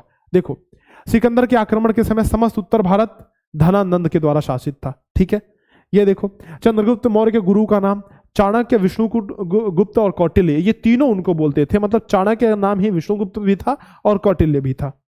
ये देखो, लैटिन लेखों में चंद्रगुप्त को किस नाम से जाना जाता है? तो एंड्रोकोटस नाम से। देखो, ग्रीक में सेंड्रोकोटस नाम से जाना जाता है और लैटिन में एंड्रोकोटस नाम से। यहां देखो, अगर आप पढ़ोगे तो इधर देखो, देखो ग्रीक और लैटिन, तो पहले ग्रीक में सेंड्रोकोटस, लैटिन में एंड्रोकोटस। ठीक, समस्त का पर्यायवाची, समस्त का मतलब होता है पूरा, समग्र, ये हो गया। लास्ट क्वेश्चन देखो, चंद्रगुप्त मौर्य ने लगभग कितने वर्ष शासन किया? तो 24 वर्ष हमारा क्वेश्चन में, उसमें पैसेज में दिया गया था। तो आई होप कि ये आपको समझ में आओगे बेटा। और सारे इस प्रकार से 80 क्वेश्चन हमने कर लिए। हालांकि ये थोड़ा जल्दी जल्दी हमने किया, जो पैसेज वाला पार्ट था, यानी कि हमारा ये वाला पार्ट जो पैसेज अनुच्छेद का पार्ट था। क्यों जल्दी किया बेटा? थोड़ा बहुत टाइम हमने ले लिया, और मैथमेटिक्स, और ये तुम्हें समझ में आ जाता है। ये मैंने आपको समय भी दिया कि स्क्रीनशॉट ले लो ताकि खुद से भी कर पाओ। अब बेटा लास्ट में कमेंट की बारी है। जरा बेटा एक बार लिख दो कमेंट सेक्शन में कि मास्टर बहुत मजा आ गया, और इस तरीके से पढ़ाई हमने की नहीं थी, बहुत शानदार लगा।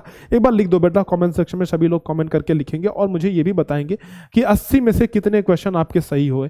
80 में से जितने भी क्वेश्चन सही हुए कमेंट सेक्शन में एक बार लिख दो, अपने सारे डायलॉग्स लिख दो। बाकी अगर आप इनमें से किसी बैच में एडमिशन लेना चाहते हैं तो आप हमें बहुत ही सस्ते, जो बहुत ही फीस जो है बहुत ही कम हमने रखी है ताकि सभी बच्चे अफोर्ड कर पाएँ, तो आप हमें इस नंबर पे कॉल या व्हाट्सअप कर सकते हैं 6260388361 पे। और ध्यान रखना ये टेलीग्राम ग्रुप भी ज्वाइन कर लेना ताकि आपको सारी जानकारी रेगुलर सैनिक स्कूल से और नवोदय विद्यालय से रिलेटेड सारी जानकारी रेगुलर अपडेटेड मिलती रहे। ठीक है, ऑल द बेस्ट बेटा फॉर द एग्जामिनेशन। बच्चों तैयारी करते रहो, मेहनत जो है यही आपको सफलता दिलाएगी। जिसने मेहनत करना सीख लिया समझ लो सफलता तो उसके चरणों में आकर के गिरेगी बेटा। ठीक है, तो मेहनत करना जरूरी है, लगातार कॉन्सिस्टेंटली करना जरूरी है, लगातार मेहनत करते रहो। मेरी सारी शुभकामनाएं आप सभी के साथ हैं। आप सभी क्लियर करो एग्जाम, हमें भी खुशी होती है। ठीक है बेटा, चलो मिलते हैं आपसे नेक्स्ट लेक्चर में, तब तक के लिए अलविदा, बहुत बहुत धन्यवाद।